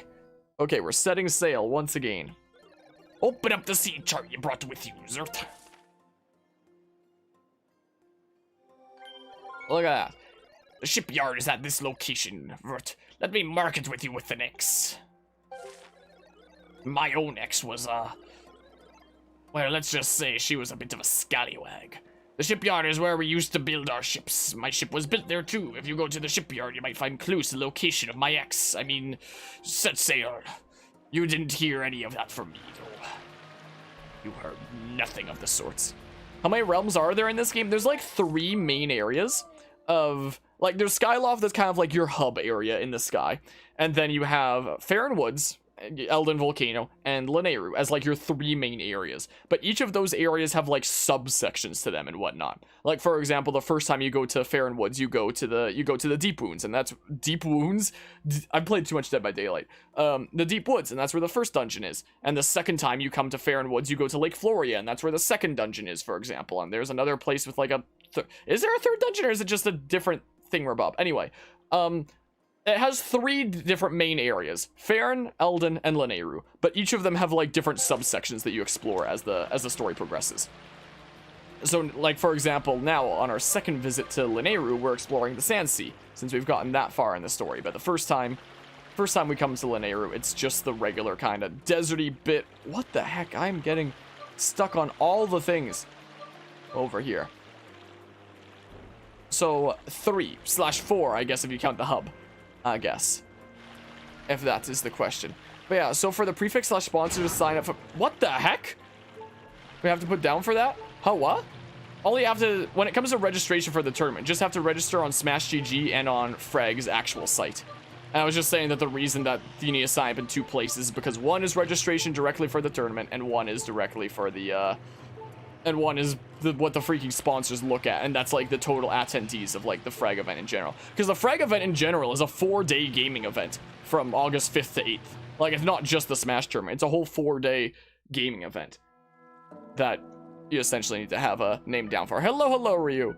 It's the hat guy. Wow, that draw. It's not draw distance. It's actually a bit with a. As much as I'd like to blame this game for bad draw distance, and this game does have awful draw distance, that's not it there. Luckily, that's not it there. That's just how this works is we essentially have this crystal in this ship that makes it so an area around it is in a past state. This is an island where we used to make our ships. Find the shipyard here, as well as the town where the workers lived.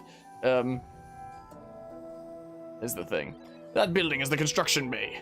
So I gotta go in there. We gotta refight an old foe, but the entrance is closed. Looks like you can't get in. Each location is something. Go take the mine carts and stuff. There's a mine cart station over there. Yarr. You should go do that. Essentially, there's like a crystal in this ship that basically makes the whole area around it here be a state in the past. So in the present here, this place is all just like sand, but however many thousands of years ago, it used to be a vast sea. So because of this crystal in the boat, we see the area around it being the sea, the state of the past. And as the boat moves, it changes the area around it from sand to sea. Is essentially what's going on there. Yeah, a past state. So as much as I would like to blame this game for like awful draw distance, this game does have awful draw distance. Like, my goodness, the things that pop in and like shadows that don't exist until you're really close is pretty bad. Yay, a roller coaster tycoon. It's just like that game series that is my freaking most popular video essay that I've ever made. My goodness. Squeezy. Coming. Actually, wait, I need your tails. I actually need your tails. So, like, I was gonna run past you, but I changed my mind.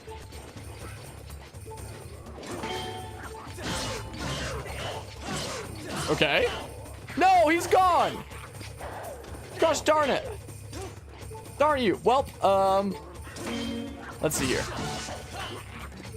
Dang it. Gotcha. Well, to send the link to the video, I'll check it out for himself. Do you know if Carve is joining? I don't know. I've mentioned it to him and he's expressed like interest in it. But he's also a bit of a weirdo. And I don't know whether he actually plans on popping in or not. From what I've gathered from what he's told me, like, if I had to guess what his stance is, it seems like if it does wind up being a low turnout, he'll probably join. But if it winds up being a thing like last year where a lot of people register at the last minute and there's like a couple hundred people, then he's probably not going to. That's what I've gathered from my conversations with him, at least, and like what he's implied. But I don't know. Like, I've mentioned to him registering for it because he could absolutely freaking clean up. Potentially. Safety information, go read this stuff, it doesn't matter. We're going. We're smoothing. Bring it over here, bring it over there. We're gonna go this way now, we're gonna go that way. I got the smooths. I'm smoothing out here, I'll have you know. But yeah, so that's what that seems to be like. Here we go. Basically a roller coaster tycoon. Here we go. No, stay on. Stay on the thing. Yeah, I don't need to read the safety things. I remember how this works. I remember it. Don't worry, game. This totally isn't dangerous at all.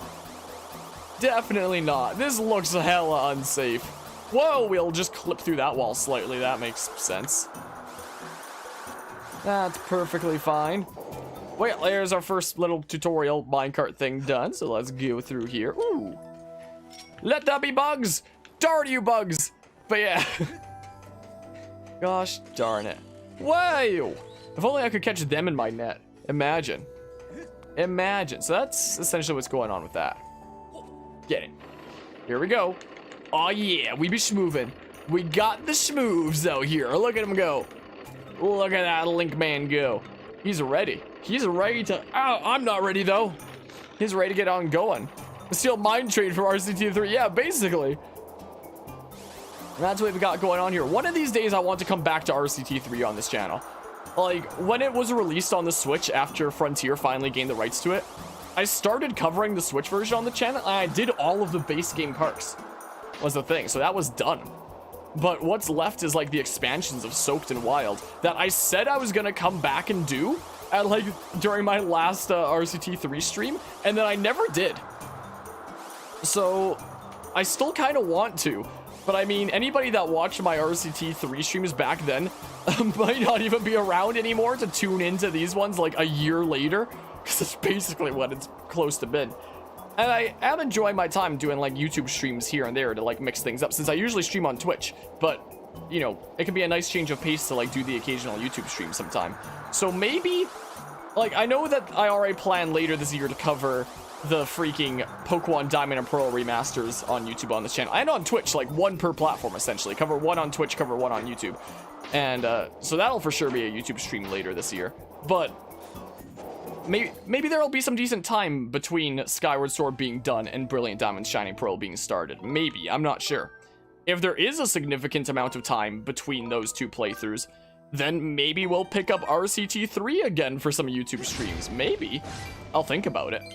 I'll definitely think about it, because we got gold on all the base game parks.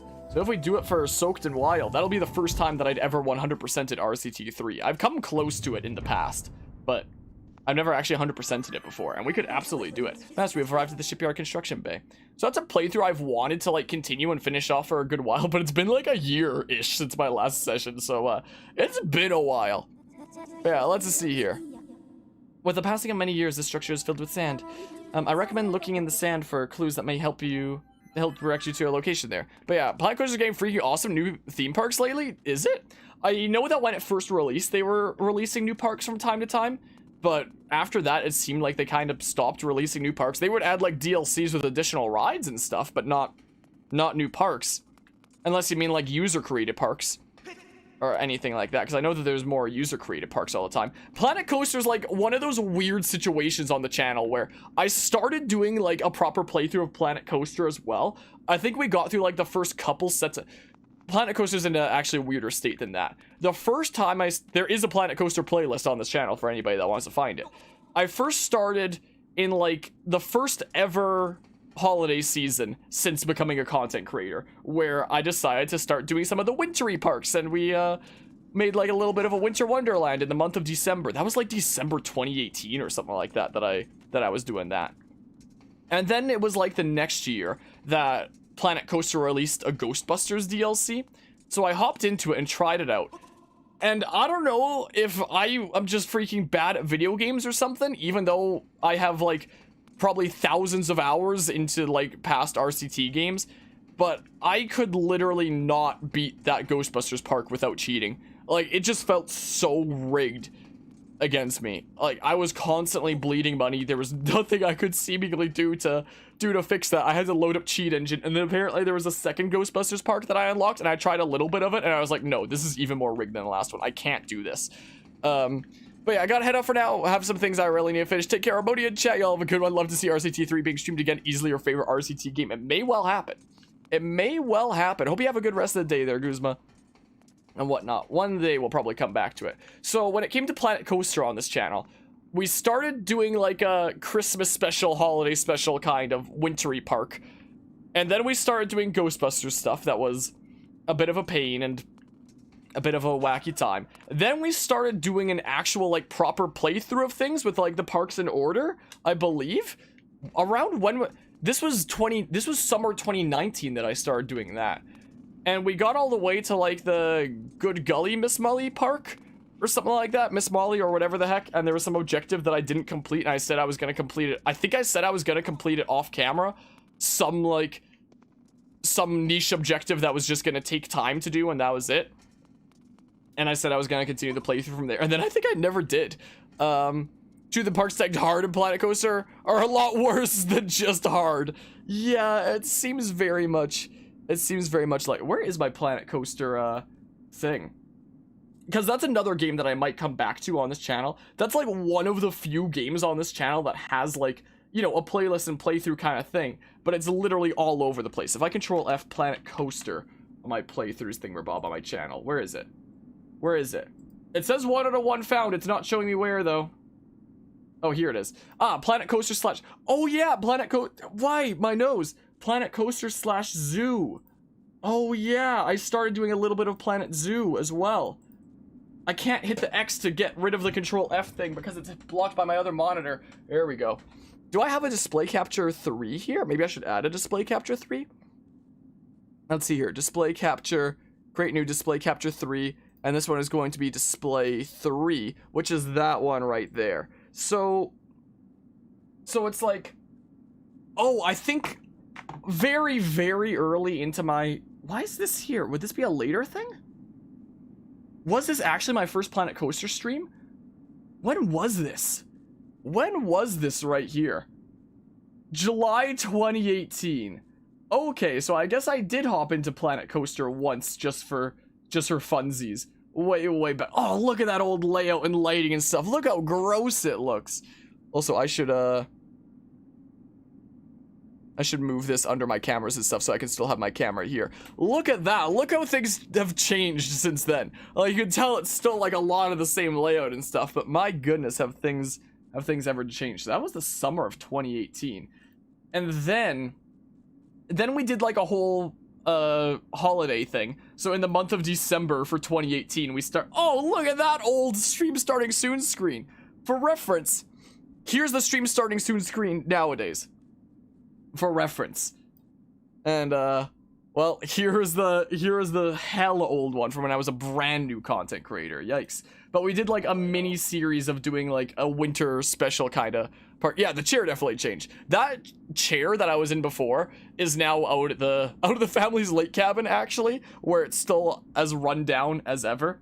So we started doing like a winter thing. And then I came to Ghostbusters and cut it up in the way of like the chapters in it, because it was divided into chapters there, and these were like different sessions and whatnot. And then I started doing the other one, and then I kind of gave up.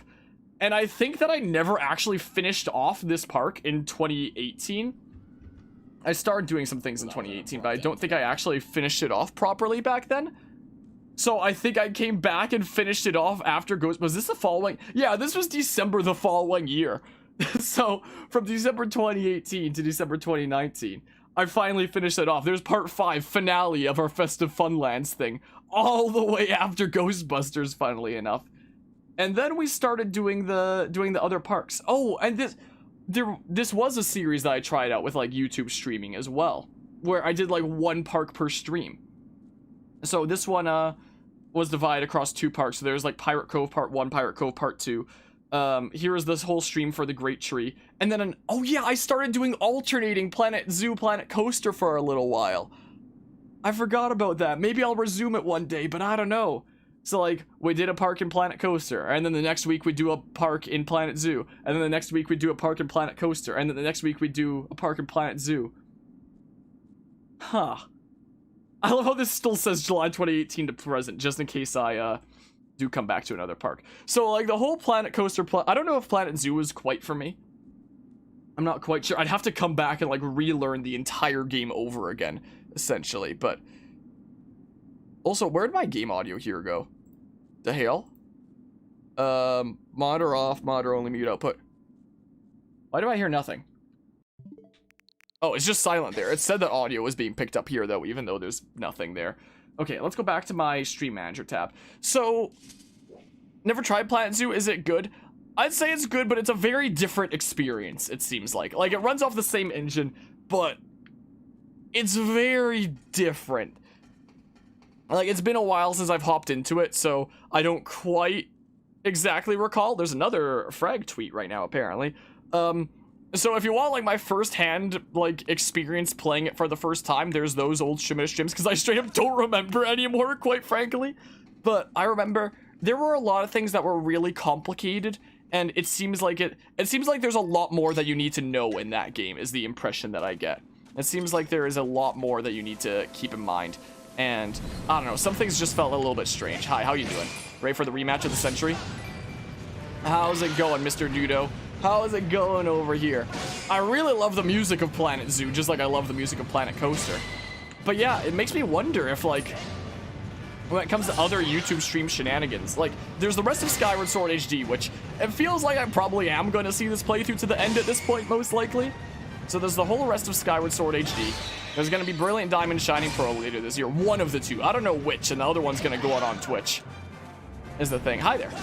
Why? Nose, what the heck? I'm fighting a boss. You want to, like, stop giving me allergies to the Scorpios over here? That'd be appreciated. But yeah, so there's the rest of Skyward Sword HD. There's one of Brilliant Diamond Shining Pearl later this year. And then maybe for other YouTube stream stuff. Maybe for other things we could finish off RCT3. Maybe we could come back to covering Planet Coaster / Planet Zoo. Maybe? That's an idea. Because apart from Skyward Sword HD and a brilliant... Like, my plans for this year in terms of YouTube streams were New Pokemon Snap, Skyward Sword HD, and Brilliant Diamond Shining Pearl. And we actually have to come back to some New Pokemon Snap shenanigans because they added a new update that I covered a little bit of yesterday. I'm gonna have to do another stream of to showcase stuff. How are you not revealed? Get out of here. Come on. There we go. Jeez. But yeah, that was my three main planned games for this year to try out YouTube streaming. Was New Pokemon Snap, Skyward Sword HD, Brilliant Diamond Shining Pearl.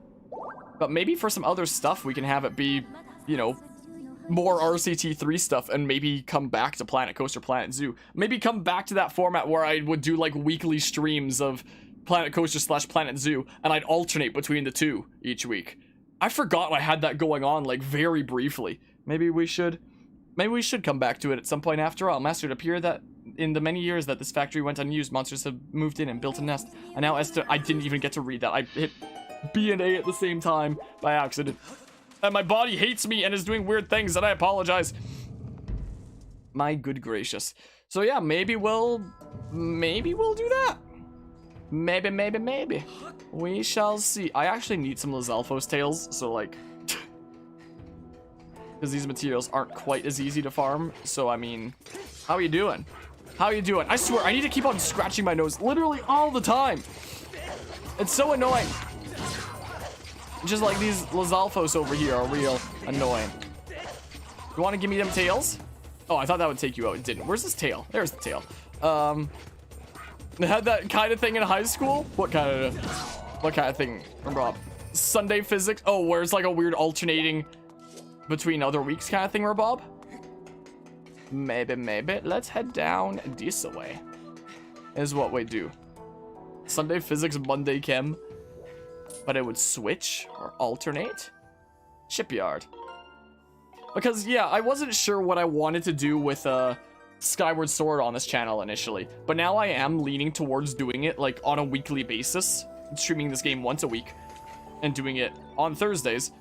Except for this week, because of the Smash tournament tomorrow. But from next week onward, maybe doing it on Thursdays. Maybe the day would change when September rolls around. And I'm back into university again. We shall see. Because I definitely wouldn't mind having, like, a scheduled one day a week that I'm doing YouTube streams. So, after this game, maybe it'll be RCT3. Maybe. I don't know. So my ship wasn't here, Zert. And there's only one place left for us to look for clues. Because this could be scary, but we have to head to the stronghold of the pirates who stole my ship. So let's not waste any time. Let's go. Anchors away. Like, most of my playthrough stuff does go on Twitch most of the time. Like, I wanted to stream New Pokemon Snap on YouTube just to try it out there, and I had a bazillion other playthroughs going on at the same time. The reason that Skyward Sword HD is on YouTube is because I already did the original Skyward Sword on Twitch, and then archived them onto YouTube in part, so I was like, okay, I've streamed this whole game on Twitch before, let's stream the whole game on YouTube now to change things up. And Brilliant Diamond Shining Pearl is a situation where it's like, okay, one on Twitch, one on YouTube, you know?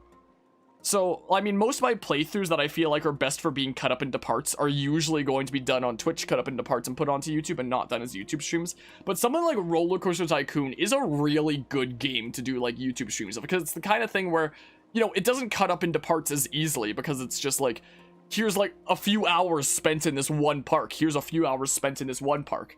And those are the ways it could be cut up, I guess, which could be their own separate streams. So something like Roller Coaster Tycoon / Planet Coaster is really good for YouTube streams. So maybe we'll do some of that later this year. This is pretty scary.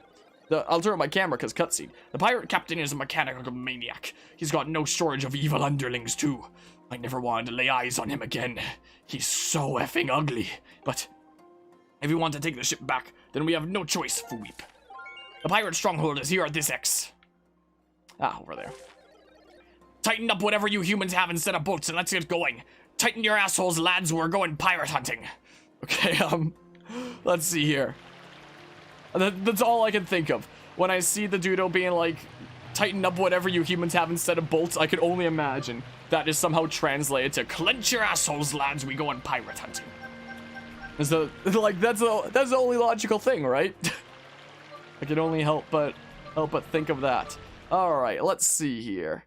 The pirate stronghold. You gotta love how everything's like literally right next to each other in this sea.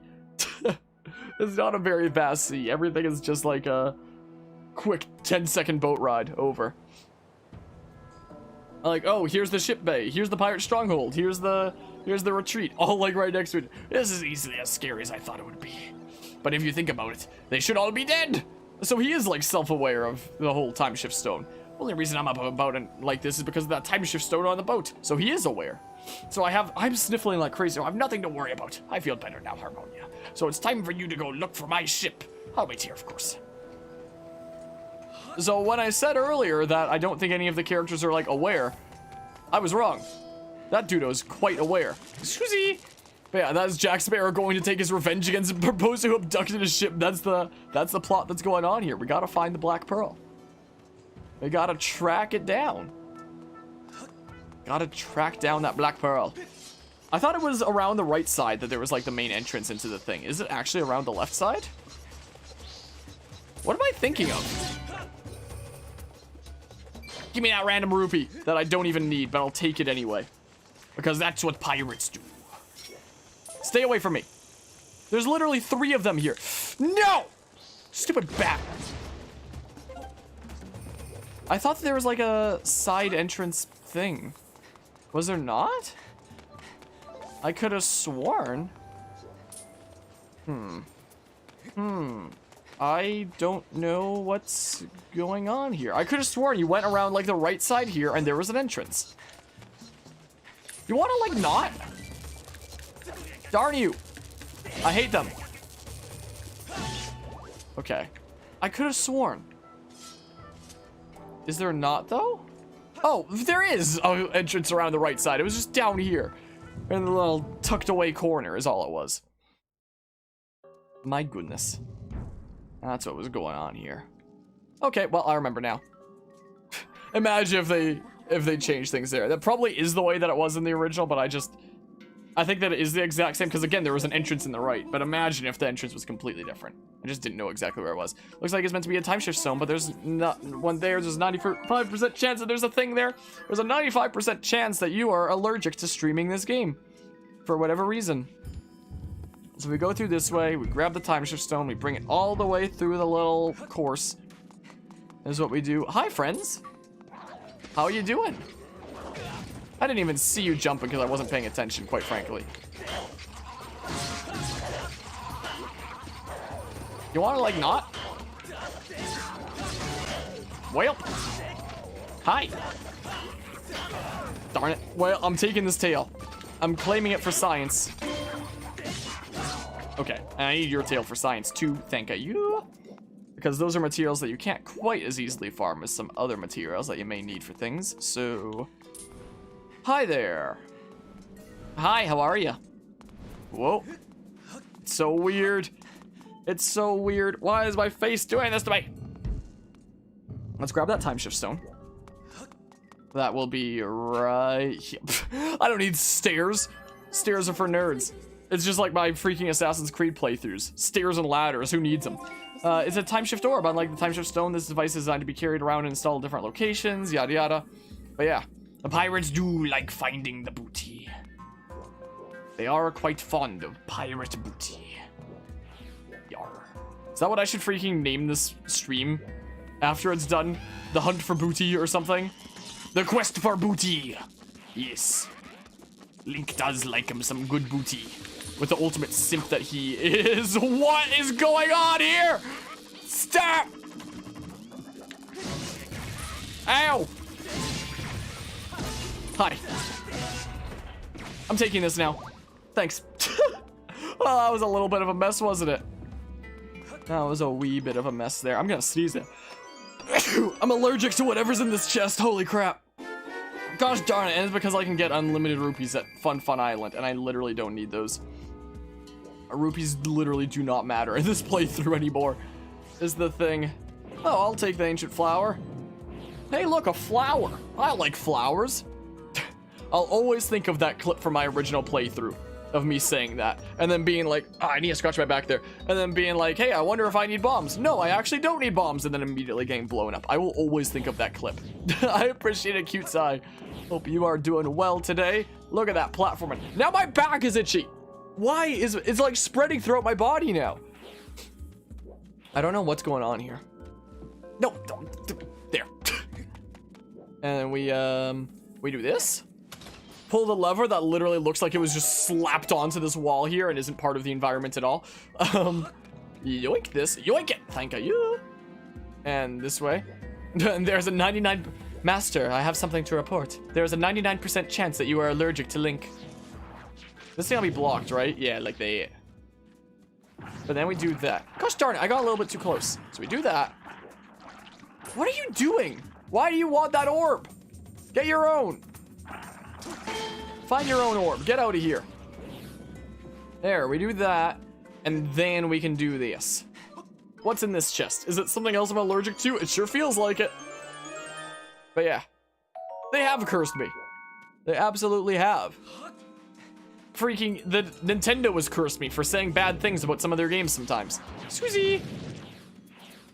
Nintendo's just out to get me. And they're powerful enough that they could just, like, control the universe, and they, why do they want the orb so badly? Hmm? I love how he smack-rooed that other one while I was trying to hit the far left one. Okay, grab the thing. Squeezy! Squeezy coming through! Places to be and all that. Hi!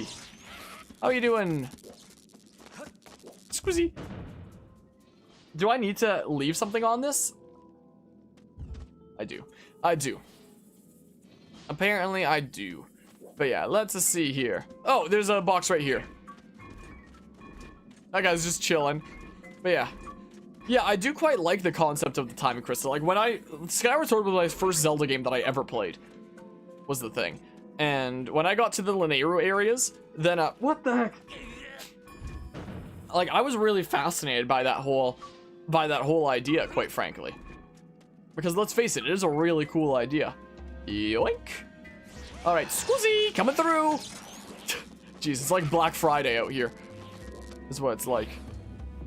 Okay, let's put that down there. And we come over here, and we gotta put the orb over there to be able to do that thing.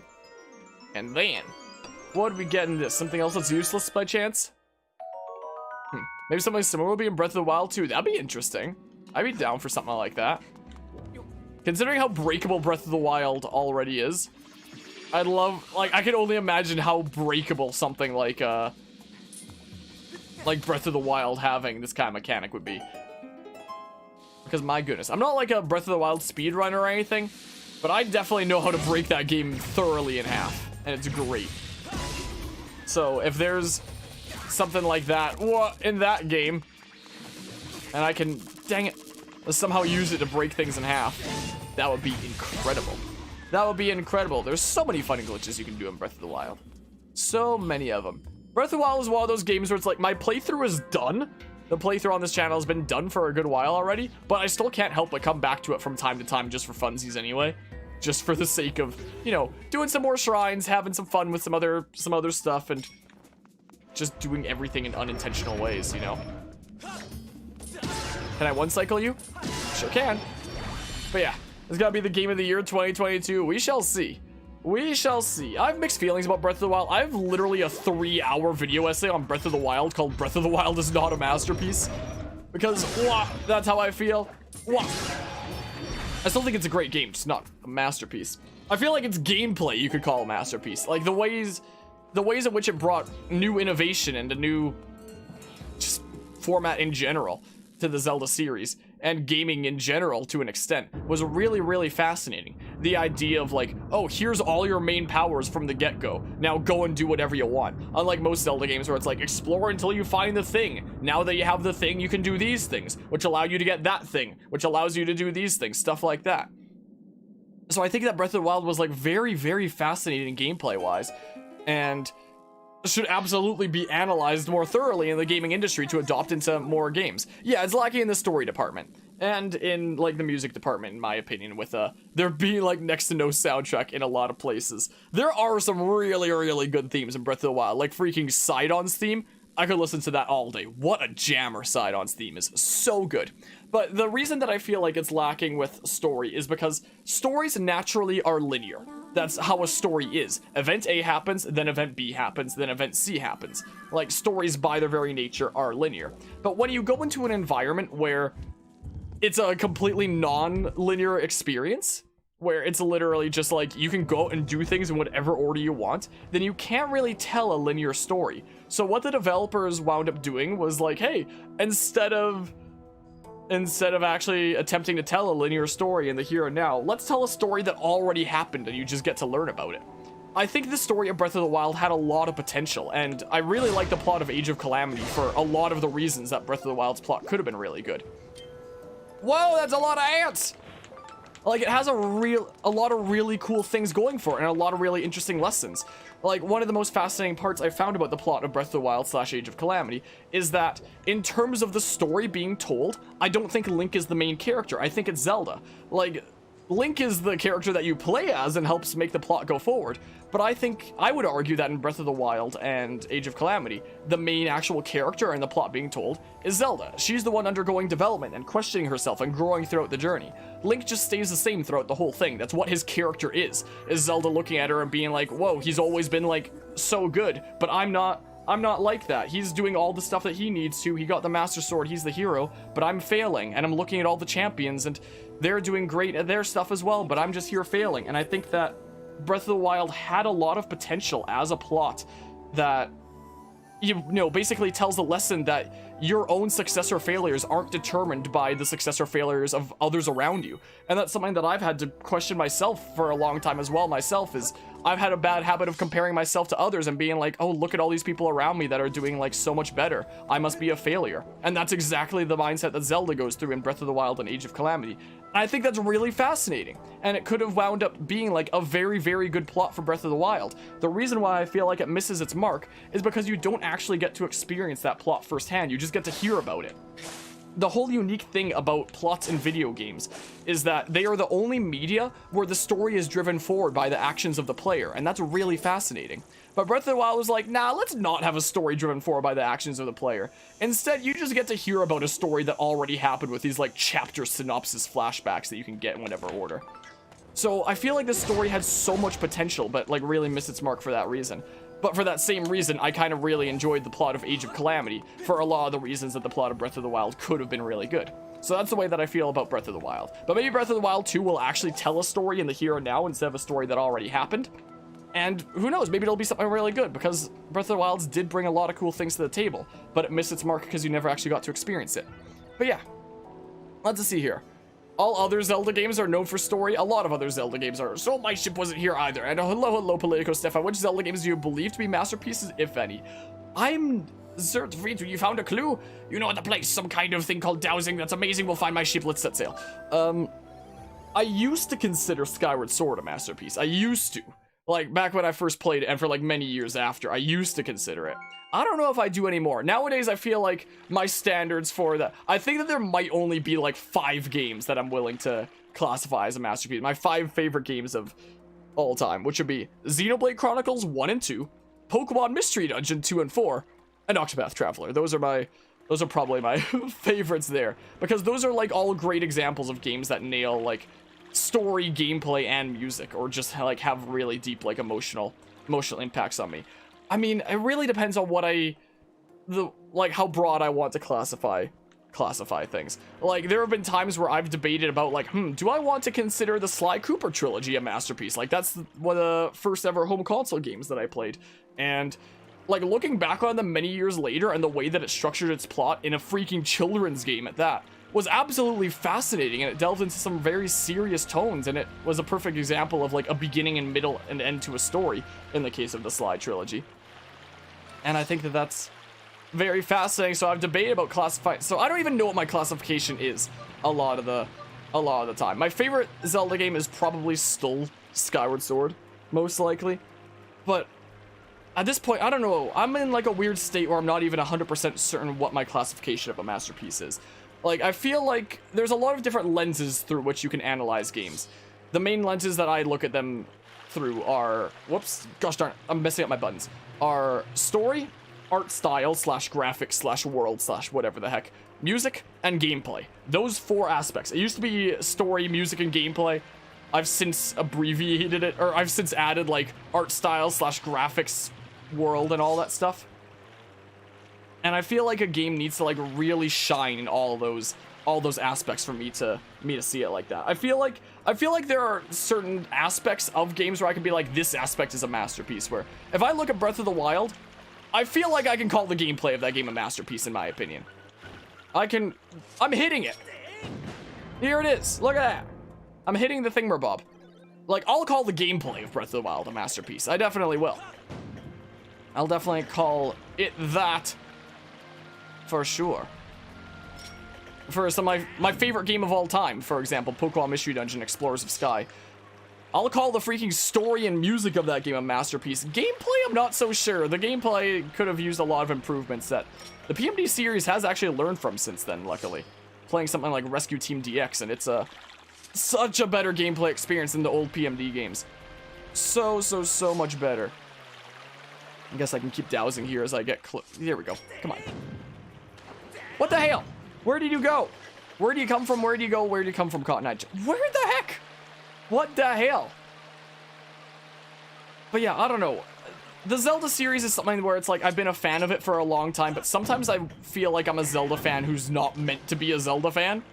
Because I play games like Wind Waker or Twilight Princess, and I'll have fun exploring around the world, but the moment I get to like a dungeon, I've just felt like the dungeons that most people are going to be like some of their favorite parts of the game, they usually aren't for me because it's just like, oh, let's just roam around until I find like the item of the dungeon. No, I found the item of the dungeon. It's time to run around aimlessly until I find the one room that I can now use that item. Like, I can put up with Skyward Sword dungeons a little bit better because they're so linear that you basically just go straight and you'll get through eventually anyway. But maybe my perspective has also shifted in recent years. Because, for example, I was worried about getting into the Metroid series, for example, because in Metroid games, the entire world is like a Zelda dungeon where it's like, find the things you need, backtrack to find where you can use them, and so on and so forth. But I've recently been getting into the Metroid series before the release of Dread on this channel, and I've actually been hella enjoying them.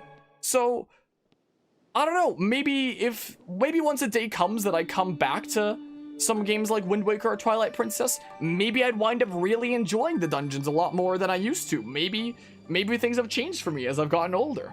But at least in the past of playing them, I always liked exploring around in the story and the music of Zelda games and whatnot, but I was never really the biggest fan of dungeons. I was just like, ugh, time to get this through with, you know?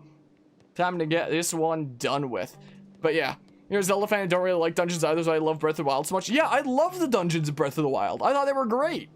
I loved how you could, you know, do things there in whatever order. It's just like, here's the dungeon, activate 5 terminals, figure it out, good luck. And you've just got this whole open space that you can figure that out and do that in. And I loved it. I thought that was great. Instead of being like, go through rooms in a specific order the developers intend until you find the item. You found the item, now find the specific places you have to use the item.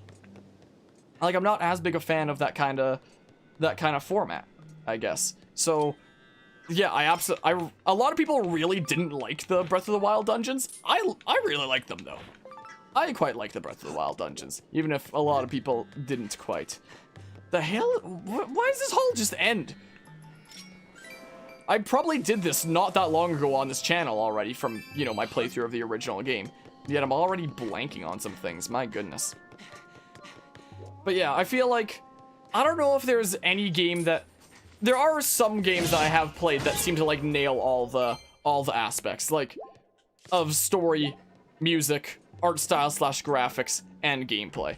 Like, I feel like, again, everyone's also gonna have like different preferences for what they enjoy in each of these aspects and so on. But for me personally, the game that has had like the most of each of these aspects, what the hell?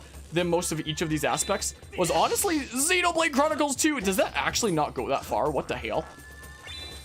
Was actually Xenoblade 2. Like, I really loved Xenoblade 1. It has an absolutely incredible plot, that game. Like, one of my favorite plots that I've ever seen in any media, quite frankly. The freaking music was absolutely incredible. Gameplay, I didn't like it too much on my first playthrough of Xenoblade, but I kind of put up with it for the sake of the incredible music and story. Maybe I have to go do a other thing first. Maybe. But then on further playthroughs, when I actually started really learning the gameplay of that game, I love the gameplay of Xenoblade Chronicles nowadays. I didn't like it at first, but it's also because that game has a bazillion things that you need to learn for how its gameplay works, where now that I know them and can be adept at them, the gameplay is so satisfying and fun and great. But, you know, it wasn't my favorite thing at first. Definitely wasn't my favorite thing at first. And the art style with the original game of Xenoblade was a little bit wonky looking, but I guess it was also a Wii game. Maybe I do have to do things down there. I'm forgetting the order of things here. I am forgetting. I'm fairly certain it's a thing down here after all. After what they did with Definitive Edition on the Switch, it looks so much better now. I love Definitive Edition over the original so much. And when Xenoblade Chronicles 2 was revealed, And it seems like in Xenoblade Chronicles 1, they had like a semi-realistic art style with like a small hint of anime. In Xenoblade Chronicles X, they had like a very realistic art style, but like with anime eyes, is what it was. And then in Xenoblade Chronicles 2, they were like, okay, let's just go like full-on anime art style. It was like the developers secretly wanted to do an anime art style all along, and we're like slowly working up towards it, is what it was kind of like. What the hell do I do here? I just ran into that, like, I could oh, I probably do have to make it past you, and that, oh yeah, and we see that's a good point. Throwing a bomb is a good plan, actually, and then that lets me run past you, and then, you know, I kind of forgot that there's this whole area over here to explore until that was mentioned. Whoops, because that is actually the answer, yeah, whoops. But when they first revealed Xenoblade Chronicles 2 and that art style, honestly, I hated it. I honestly hated the art style. I thought it looked awful. And to be fair, they did actually improve the graphics a lot since the first trailer reveal compared to release. But I still didn't really like the art style. I hadn't really played a lot of games up to that point with like an anime kind of art style. I'd played games like this that are like kind of cartoony, semi-anime-ish. Like Skyward Sword here. I played games with that kind of art style, but never like a full-on directly, this is just straight up anime art style like Xenoblade Chronicles 2. And honestly, I didn't like it at first. I thought it was silly. I'm the kind of person that had never watched like any anime at all except for Pokemon. Nowadays, over the past couple of years, people have recommended me some shows on this channel, and sometimes I check them out and I'm like, okay, now I get it now. But I decided to pick up the game anyway because I love Xenoblade Chronicles 1. And I really, really like Xenoblade Chronicles X as well. And I was like, okay, this is still a Xenoblade game, so I'm still gonna love this. And I played it. And I fell in love with the art style, let me tell you. I hated it at first, and then when I played it and I saw like how expressive and emotional the characters' faces were, especially with like the larger eyes in that art style, I thought it was incredible, and I thought they were like some of the best cutscenes I've ever seen in my life. I played that game, I loved its story. Its music is like one of my favorite soundtracks I've ever heard. My goodness, I think that was the first game that I'd ever played where I thought that, and I appreciate Azaru, I think that was the first game that I had ever played where I thought that every single track in the entire soundtrack was incredible. Like, most games with, like, really good soundtracks will be, in my opinion, soundtracks where it's like, they have a handful of themes that are absolutely incredible, or, like, leitmotif usage that's absolutely incredible. Like Skyward Sword, for example. When I think of Skyward Sword, I will think, like, incredible soundtrack with its main themes and its leitmotifs. But, you know, if you listen to the theme that's playing right now, that doesn't really go into that same kind of category of incredible as the main themes of this game. Games like Skyward Sword are going to have an incredible soundtrack with its main themes and its leitmotifs, but its generic soundtrack played everywhere else like this, it's just like, okay, it gets the job done. It's not really anything special. Not really anything special there, it just kind of gets the job done. So usually when I think of games that have incredible soundtracks, I'll think of things like Skyward Sword, where it's like, okay, they have some things that are absolutely incredible, but for the most part, most of the themes are just going to get the job done, and that's it, even if they do have themes that are freaking absolutely incredible like this game does have. Xenoblade Chronicles 2 was the first game that I played where every single every single track in the entire OST I thought was incredible. And I had never experienced a game where I had thought that before. It was funny, the following year, another game did that, and it was Octopath Traveler. And to this day, those are the only two games that I've played where I thought the entire soundtrack was incredible. Is Xenoblade Chronicles 2 and Octopath Traveler is a thing. I've considered it a little bit for Xenoblade Chronicles 1. Especially going back and listening to, like, the definitive version soundtrack. It's like, oh, okay, maybe this is better than I gave it credit for. So, like, there's stuff like that that's absolutely blown me away. But yeah, is Genshin Impact kind of like Xenoblade Chronicles? I've never actually played Genshin, but it's like it in terms of art style. It's that same kind of model art style and whatnot. If that's what the question is there. Genshin, in terms of gameplay, I hear is more similar to Breath of the Wild, but in terms of art style, that's absolutely like the same kind of art style between Xenoblade Chronicles 2 and Genshin Impact. Yep, same kind of art style there. Perfectly phenomenal soundtrack, Assassin's Creed Brotherhood. That's another case where it's like, I feel like it's like a Skyward Sword situation where it's like, there are some themes that are absolutely stand out and like, whoa, that's incredible. But I'm not going to think that every single theme that I hear in the entire game is absolutely incredible, is what I feel like with games like that. I only played AC Brotherhood for the first time last year as part of my series that's ongoing very slowly of covering every Assassin's Creed game in order. And I think that Brotherhood might be one of my new favorites. I actually really, really enjoyed Brotherhood. So is it down, up, right, down? I don't know. Down, up, right, down. There's no way to know what order it is here. So there's like 2 downs, a right, and an up.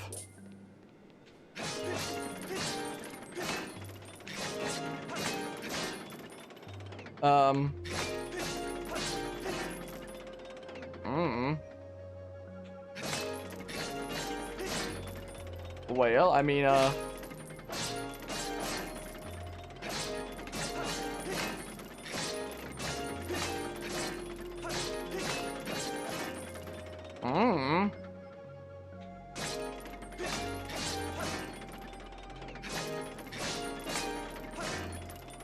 I don't know.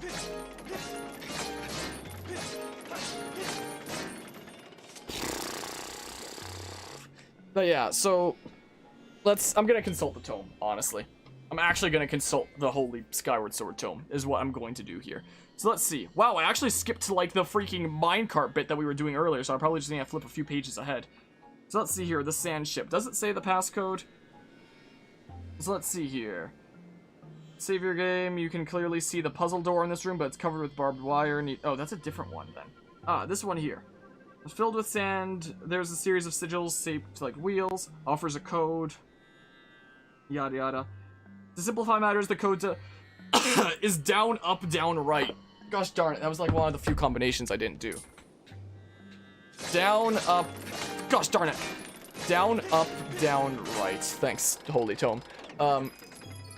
I think the order clues are revealed counterclockwise.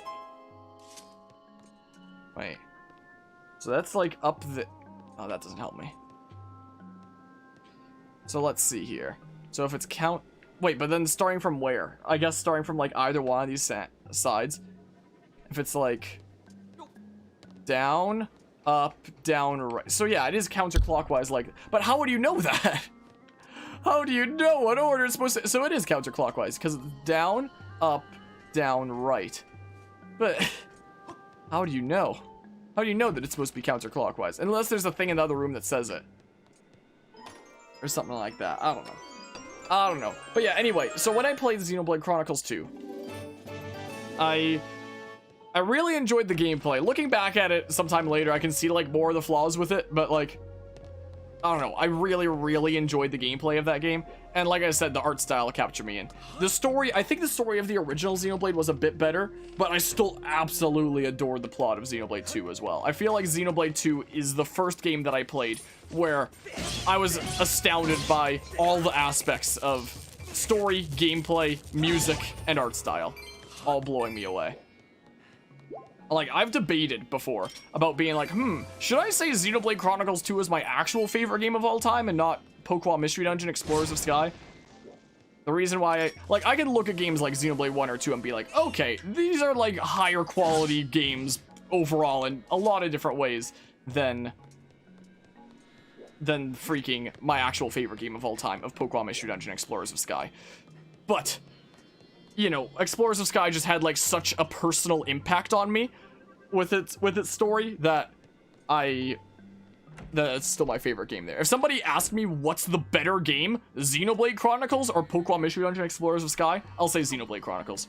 If somebody asked me what's your preferred game, I'm gonna say Explorers of Sky. I already forgot what I got from this chest. It was a key. It shows in the top left there that lets me progress. I was coming back like, was there something that I missed in this room? I lose my mind sometimes when I start rambling and then like I keep forgetting what I'm doing and whatnot. But yeah, let's see here. Found that out from experimenting when playing the Wii version recently. Maybe I would have remembered from playing the Wii version recently since we have, you know, as of earlier this year, beaten the original Wii version on this channel with a freaking Wii remote rifle on hero mode and even beating the final boss with oven mitts, which is one of the wackiest freaking gaming challenges I've done on this channel. Definitely the wackiest Zelda challenge I've ever done on this channel. Though, beating the final boss of Breath of the Wild on Hero Mode while using a glitch to bug out Link's rotation was a pretty funny challenge too. But that was more funny than challenging. I mean, it was kind of challenging when Link's spine in Breath of the Wild was literally bent all the way back. So whenever he would flurry rush to attack Ganon, instead of attacking forward like he usually would, because his spine was bent back, he'd be attacking up and he'd be like trying to cut Ganon's beard and it would just miss him, and it was the most hilarious thing.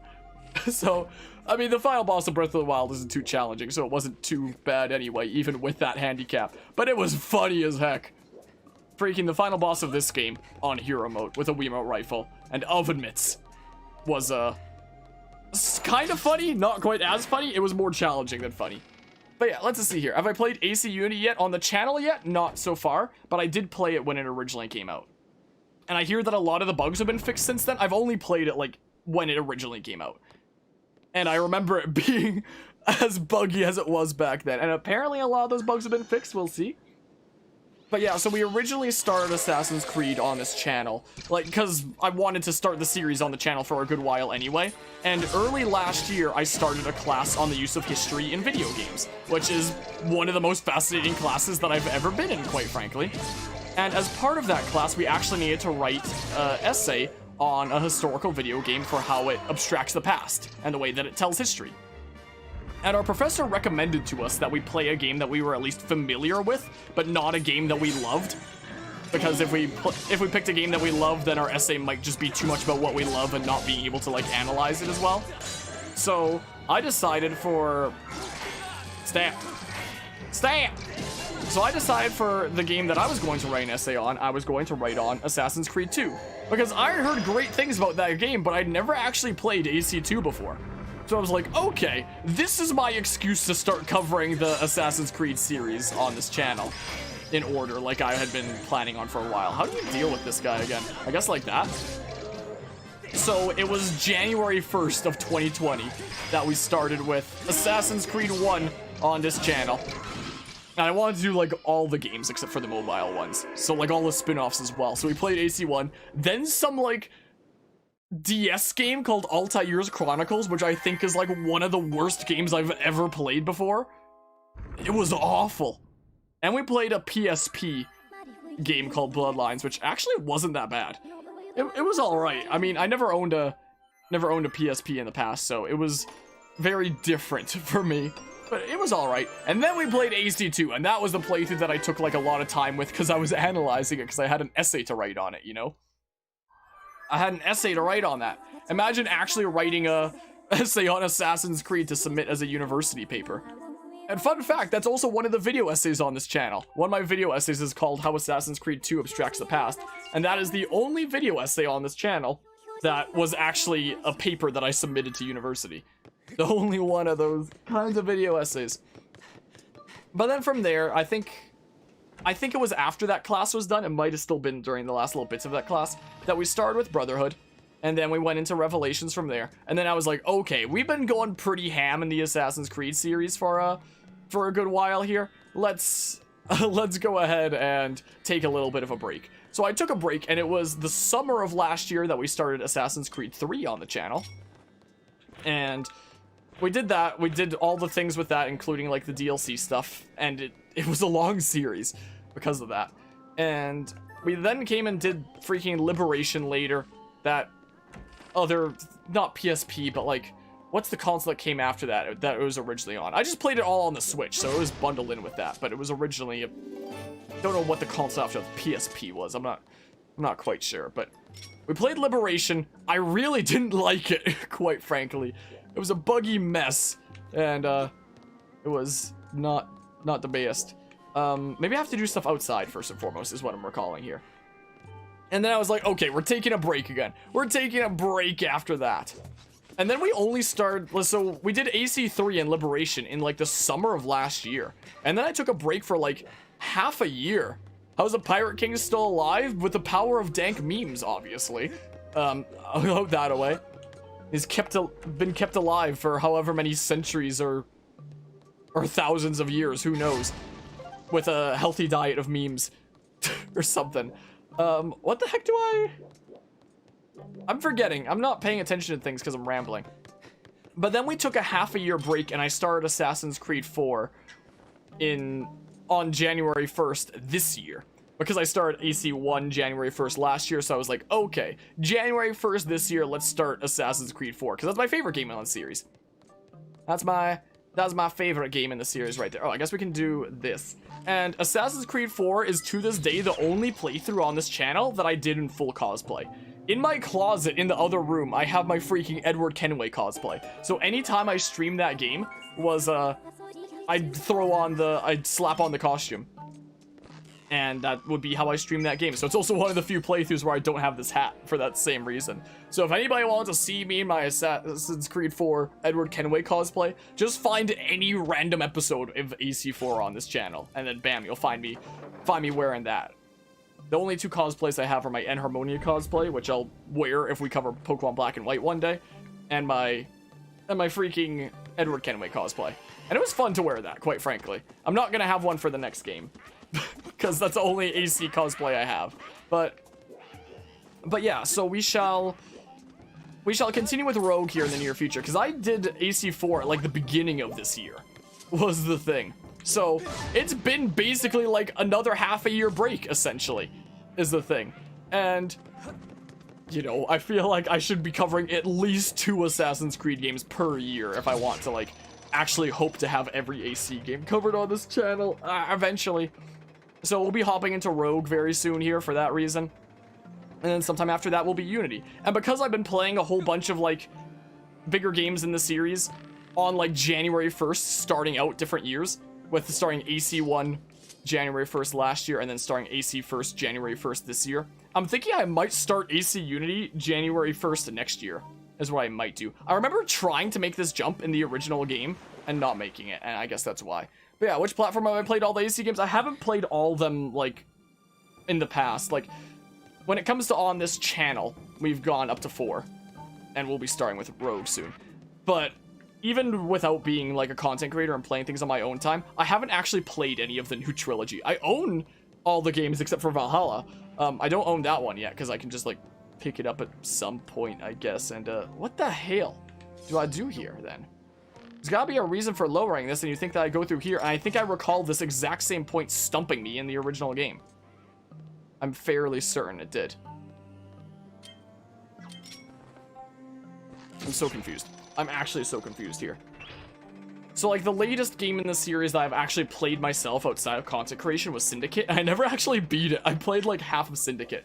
I played Unity at launch. I got kind of disappointed by it in some ways. Some things were really cool, and I actually dumped a lot of hours into it. Yeah, I can't make it to there. I did actually dump a lot of hours. What the hell is that? I did actually dump a lot of hours into it. But it was one of those games that I couldn't help but feel, like, disappointed by in some ways. I feel like nowadays I have a bit of a new respect for it, but I haven't actually played it since it came out. So I didn't pick up Syndicate when it first launched. I picked it up on, like, a sale a decent bit later. And then, I played, like, the first half of it. But I don't actually think I ever beat it. I don't think I've ever beaten Syndicate. As for the ways that I played them originally, my first Assassin's Creed game that I ever played was Assassin's Creed 3, and I played that on my Wii U. And then I played AC4 on my Wii U. And I would have played Unity on my Wii U, but it didn't release for that. So that was when I built my first PC. That was my first PC build. And I played AC Unity shortly after that on PC. And then Syndicate on PC. There was a time that I picked up the Ezio collection on my Xbox 360, a console that I have very few games on. I picked up AC1 and the Ezio trilogy.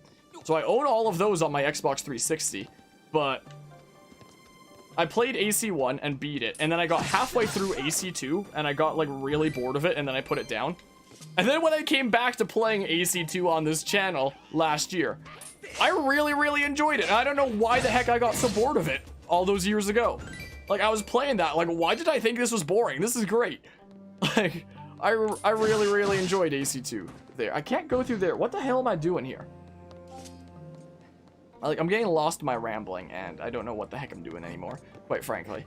So yeah, before I was a content creator, I had played AC3, 4, 1, the first half of 2, Unity, and like the first half of Syndicate were all the things that I played before becoming a content creator. So far on this channel, we've played everything on PC except for except for the Americas trilogy, which we're doing on the Switch, because I do like primarily Nintendo content, and I was like, hey, these games are on the Switch, let's showcase what they're like on the Switch. Even though we could probably play them like in a better format anyway on PC, I figured like let's play them on the Switch, because I showcase a bunch of Nintendo and Switch stuff on this channel.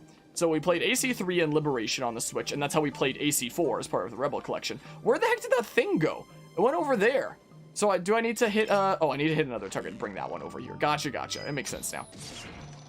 And we'll be playing Rogue on the Nintendo Switch as well. Even though we could probably play it in like a better format with a PC anyway, we'll be playing it on the Switch. I mean, there are some additions on the Switch versions that, you know, I quite liked over what I played on the Wii U before, or what I could play on PC. Like, I found that AC3 on the Switch felt Assassin's Creed 3 on the Switch, I really didn't like. It felt so rushed and like clunky and weird. But AC4 on the Switch felt so much better. That one felt like it was actually optimized a bit for the Switch, unlike AC3 that just felt quickly ported and lazy and stuff. AC4 actually felt like properly fleshed out for the Switch.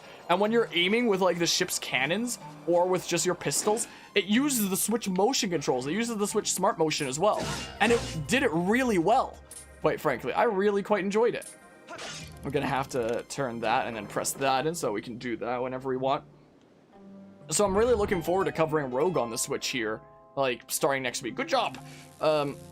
Because the motion controls of that are actually really good. There were some motion controls for the Switch version of AC3 as well, but they're kind of bad. They're kind of bad, but AC4, and I assume then Rogue, since they're part of like the same thing, the Rebel Collection, are probably really good. But yeah, let's see here. Now the ship looks like it used to, and that makes me happy. Now I just need you to go rescue my crew. Pretty sure they're being held inside the brig inside the ship. Yep. They're still pretty dangerous, so I'll just wait in the boat. You can do it. So yeah, when it comes to covering the AC series on this channel, it's like everything is PC except for the Americas trilogy, AC3, 4, and Rogue. That's instead on the Switch. But everything else PC is the way that things are going, essentially. But yeah, planning on playing a game on stream or a series that I haven't played before. I've been getting into Metroid recently. That's a series that I've never played before. What does that claw shot bit do for me? Like, I had played the first half of the first Metroid Prime game way back, and eventually put it down. And I always assumed that maybe Metroid wasn't quite for me. But with the release of Metroid Dread later this year, I was like, okay, well, it's... Whoa, wait. Darn you. Scoop, yes. Look at that, we got a fairy, sweet. So I'd never been into the Metroid series before, but with Dread releasing later this year, I was like, okay, I cover a lot of Nintendo stuff on this channel. I wouldn't mind covering Dread. I don't even know if Metroid is quite for me. And it's Metroid 5. It's the 5th in the 2D Metroid series. So what if I covered the first 4 first? And I looked up how long it takes to beat these different Metroid games. At least the latest version of all of them. So like the remake of Metroid 1, the remake of Metroid 2, the original Metroid 3, and the original Metroid 4. So I looked up, like, how long to beat Metroid Zero Mission, the remake of Metroid 1, and it seemed like it was hella short, and I could probably just beat it in a couple sessions. So I was like, okay, I'll try out Zero Mission, and if I really don't like it, then I'll just stop there. I won't play any other Metroids, I won't play Metroid Dread. I'll just have, like, a very short Zero Mission playthrough on the channel that wasn't that difficult to make since it's a super short game, and I'll leave it at that. But if I do like it, then I will continue, and I'll, you know, go all the way up to Dread. So I never played Metroid before, like never really played Metroid before. I never played a 2D Metroid before, ever. And I played Zero Mission, and I actually really liked it. And then I played Samus Returns on the 3DS, which was just beat recently. And we're going to be playing Super Metroid later tonight over on Twitch, actually. So there are absolutely game series that we'll cover sometimes that I've never played before. And the most recent example of that is Metroid. I've never been into Metroid before, but now I find myself, come on, I hate these guys, getting quite into it. I've actually been having a really good time with it so far. And starting Metroid, Super Metroid very soon is going to be the oldest game in the series that I'll be covering, since it never got a remake. But I'm looking forward to it all the same. Looking forward to playing this 1994 game all the same. Last night, I got my layout prepared for it and whatnot, which looks something like this. Oh, there's all the chat appearing, where it's a SNES game, so it's 4x3. So this is like cropped up so that when I load up, you know, the whole SNES Online thingamabob thing here, this square will be perfectly cropped to be Super Metroid. And then this is my layout here. And then that could be Dogi Cam since I'll be doing late night chilling. And this is what I threw together here. So we do sometimes cover things that, you know, I've never played before. And most recently, it's been Metroid. Second most recently has been Dark Souls and Tales of Vesperia. Go on the dungeon map.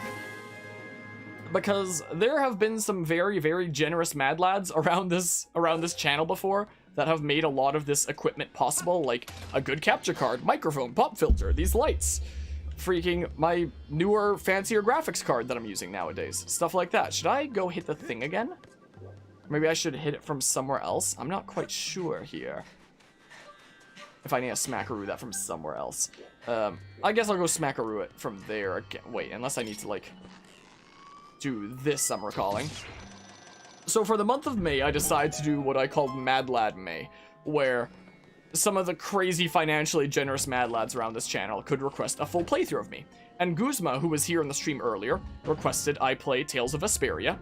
And I didn't even realize that Tales was a series before then. I had heard of Tales of Symphonia before, but I didn't even realize that Tales was like a series of video games. I had no idea. But apparently it's a series, and what people say is one of the best ones is Tales of Vesperia, so I hopped into that for Guzma. It had a bit of a bumpy road sometimes. There were some things that I really didn't like about it, but some things that I also really did like. And it was also a cool way to, like, you know, look into an important part of the history of JRPGs, I guess, you know, with this 2008 one that I can tell was very influential on the gaming industry in ways that I only understood after I played it, and I thought that was really fascinating. So I'm really glad that I played Tales of Vesperia, and I'll probably be playing Tales of Arise when it releases later this year. Especially now that I have my better graphics card, so. The Tales series is something that I never even knew existed until earlier this year, and now all of a sudden, we've covered Vesperia, and we'll probably be doing Arise later this year, when it releases. And then Dark Souls was the other big thing that was requested from Mad Lad May. Mortis was the one that requested that I play Dark Souls. So I picked up Dark Souls, and I always thought for the longest time, like, I've known about Dark Souls, but I didn't think it'd be quite for me. I was like, yeah, I don't know if that's the kind of game that I could get into, but I'll try it out. I tried it out. I had a lot of fun with it. I actually really enjoyed Dark Souls. I was trying to swing from the right there. I had a really good time with it. Even wound up beating the final boss of that with oven mitts, similar to Skyward Sword when we were playing that. So let's go ahead and do this. I thought the level design of Dark Souls was really cool. It definitely wasn't a flawless game. There were some things that I didn't like, but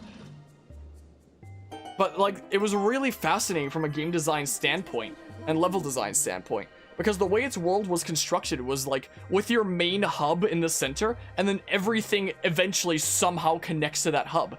It was a very fascinating level design, and as somebody myself that's like studying game design at university, I thought that Dark Souls was very, very fascinating, and I really enjoyed my time with it. To the point that, you know, I had to do Tales of Vesperia and Dark Souls for the sake of Mad Lad May. Those were like the games that I had to do the full playthrough of that I had promised and whatnot. Like, I didn't have to continue with their series. But lately I've started playing Dark Souls 2, because I actually had a lot of fun with the first one. So just recently I've started 2, and right now it's the game on this channel that's like the one unscheduled game. Like, Skyward Sword here has scheduled YouTube streams. My other playthroughs have like scheduled streams on Twitch. But I also like having a playthrough of something that isn't part of a schedule, and I just play when I feel like playing a game and having fun outside of the schedule. And lately that's been Dark Souls 2. So yeah, when it comes to, you know, games slash series that I've never played before being covered on this channel, there's the Tales series very recently with Vesperia, and we'll be doing Arise later this year. There was Dark Souls 1 recently with, okay, so now I can do that, okay. And recently doing Dark Souls 2, I'll eventually go through the whole trilogy. Never played Dark Souls before, but I've been really liking it, quite frankly. And then there was, what was the last thing I was talking about? It was Metroid. So those are the big things right now. There are a lot of game series that I've never played before that I want to play at some point in the future. Like, I've heard a lot of things about Mass Effect, for example, and I've never played Mass Effect before. Even though my mods, Shuck and Anma, keep telling me to play Mass Effect because they love it. And even my use of history in video games professor would always be talking about Mass Effect and how good it is. And it's a local thing here. Like, BioWare is a local thing here where I live. So I think it makes sense for me to try it out anyway and, you know, see what kind of games have been developed here. Gosh dang, I need to turn another thing to get that one moving. Gosh darn it. So at some point I want to do Mass Effect, the whole Mass Effect trilogy. Because my professor, my mods, and lots of other people have been telling me to play it already. And it's a local thing. Who knows, maybe after I graduate university, BioWare might be one of the places that I apply. So I'd like to play some BioWare games at some point and have an idea, like stuff that they've made anyway, because I've heard a lot of stuff about it. So how do I open that door anyway? I can't smackaroo that from there. But if this is open over here now, I can go past that electric bit there. So Mass Effect is a big one that I've never played before in my life that I want to play here someday. Another one is the Metal Gear series. I've never played a Metal Gear game in my life, but I hear that those games... I've heard some of the soundtrack of those games, and the soundtrack that I've heard has been incredible. I hear that those games have, like, breathtaking stories, and anybody that knows me knows that I love me some good stories in video games. So at some point in the future, I really, really want to cover the Metal Gear series on the channel. I don't know when it's gonna be, because, you know, a bazillion other games going on all the time. Gosh darn it, so maybe I need to... I don't know what the heck I'm doing. Wait a second. Wait! I know what I do. I need to go back now. Ah, my poor nose. I know what I do. I think I know what I do. So right now, the two biggest game series that I've never played before and I want to play on the channel someday are Mass Effect and Metal Gear. Oh, this is the wrong spot. Are there any other super major ones I've never played but want to try? I'm not quite sure. Those are the two big ones right now. Metal Gear and Mass Effect. One day I'll try them. I don't know if there's any other super big ones. Those are the two biggest right now, for sure. Maybe I'll be able to think of some others if I give it a good think-thonk over here. So, hold on. I need to bring that boat down. This is what I need to do. I'm fairly certain.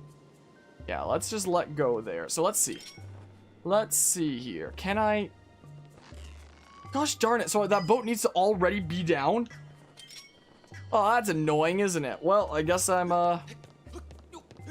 going all the way around. This is what I'm doing. Less I, but sometimes you gotta do what you gotta do. Are there any other game series that I've never played before, but I really want to play on this channel? I'm thinking about it here. But those are the only two that are coming to mind right now. I mean, there's already a bazillion games that I want to cover on this channel, so maybe it's good not to have too many other things that I want to get into anytime soon. So maybe me not being able to think of any other ones right now is actually a good thing, for the sake of my sanity. Where did this arrow come from? I was looking around for where that boat is. I think I'm remembering that it's over here. I think I'm recalling. I guess there's like other Nintendo series that I haven't played before, like F-Zero. That I'll probably do like some basic stuff in one day. I guess. Eventually. I love how the boat stays still while Link's still kind of moving there a little bit. Weird. So let's see here. Wait, no. So what we actually have to do is... Crap. So we do that. And then... I'm remembering now. I am remembering now. Very soon we'll be doing like Splatoon 1 and 2 before 3 releases. And I've never played Splatoon 1 before, but I have played 2, so that probably doesn't really count. So then we do that. I'm remembering things. I am remembering things. Gosh darn you! Oh my goodness. Are there any other Nintendo series that I've never played a title in? But I want to? I can't think of it. I can't quite think of it. Yeah, that's my answer there, I guess. So to be able to put my sword into that, I need to have this be the past. A link to the past is what I need it to be. There, that's how that's done. I remember now. I'm suddenly remembering things, and that gets that all schmoving. Good. Good, good, good. I remember now! That's I'm detecting strong vibrations again. Yeah, go save the crew in the thingamabob. I'll do it.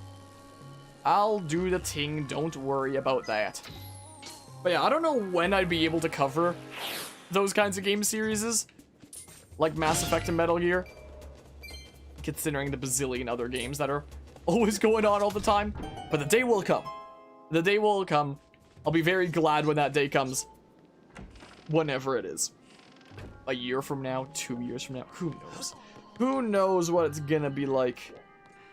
So, is there a bit down here where I can get the time shift stone and talk with the crew and stuff? Squizzy!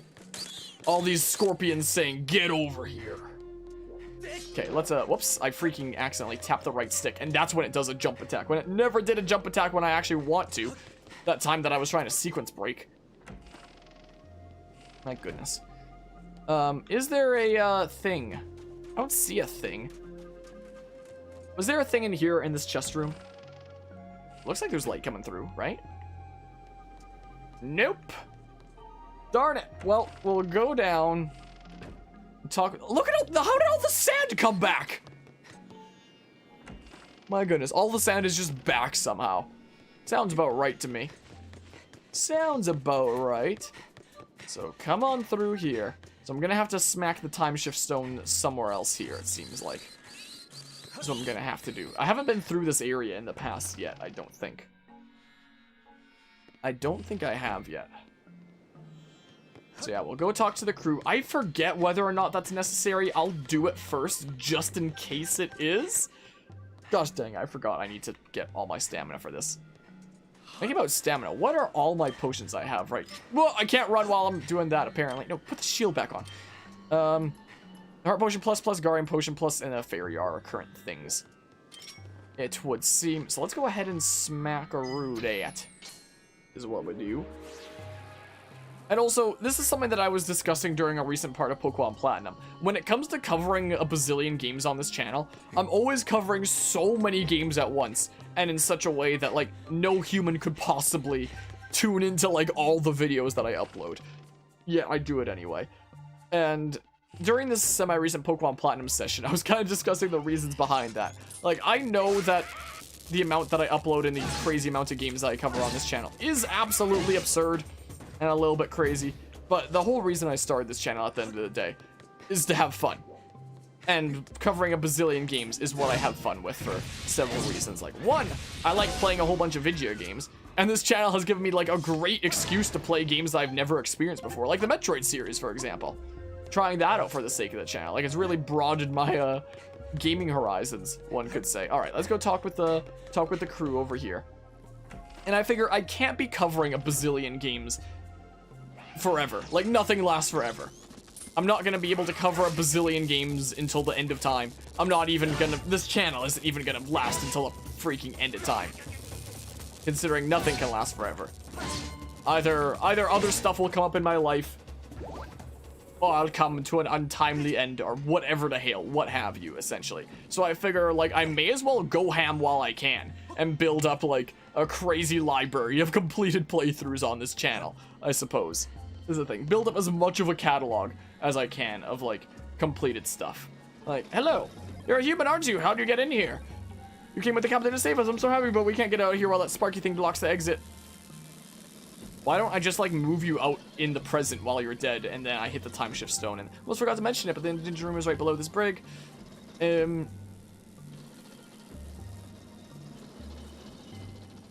There's a corridor from the go do that and the power generators. Looks like an engine room is there. Do you turn on the power? Then I'm sure you can get through. We'll be waiting. Yep.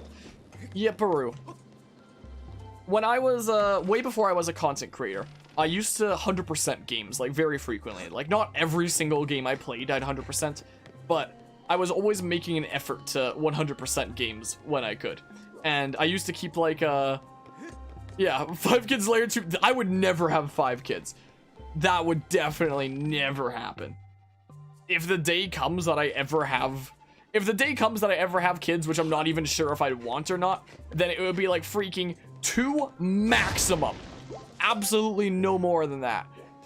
No way, Jose. If I ever do have kids, it'd probably be like preferably 1, maximum 2. No bargaining. That's as far as it goes.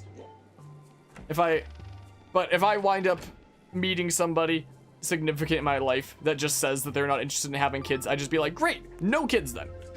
But if they do, then it'll be like, okay, I'd prefer 1, but 2 is the absolute maximum. I definitely never have 5. But I figure with the way that I used to handle games in the past with 100%ing them, that used to be my what am I doing there? I need to go into the other room. I swear, I start rambling and then I forget my clear course of what I'm doing. Look at that arrow just stuck in the rope. I just need to go into the engine room and it needs to be in the past. I don't know what the heck I'm doing. What the heck was what was my exact line of thought that I was down right now? Oh yeah, 100% in games. That was like my achievements. I was feeling proud of myself for decking out that list more and more. Which door led into the engine room again? I forget. That was the thing that I could deck out and feel proud of myself, like, look at these gaming accomplishments, you know? Whereas nowadays, I don't 100% games nearly as much anymore. Sometimes it happens with... I hate these guys so much. You have no idea how much I hate these guys. They're so annoying. Whoever decided to put them into the game... Right when you think you can swing from a direction, they change it right there. It's so dumb. Nowadays, I very rarely 100% games, unless it's something I actually really want to 100% on this channel. Nowadays, the new list that I deck out is the playthroughs on this channel. Is all the playlists of all the playthroughs completed on this channel. That's the new list of things that I complete and feel proud about myself for decking out.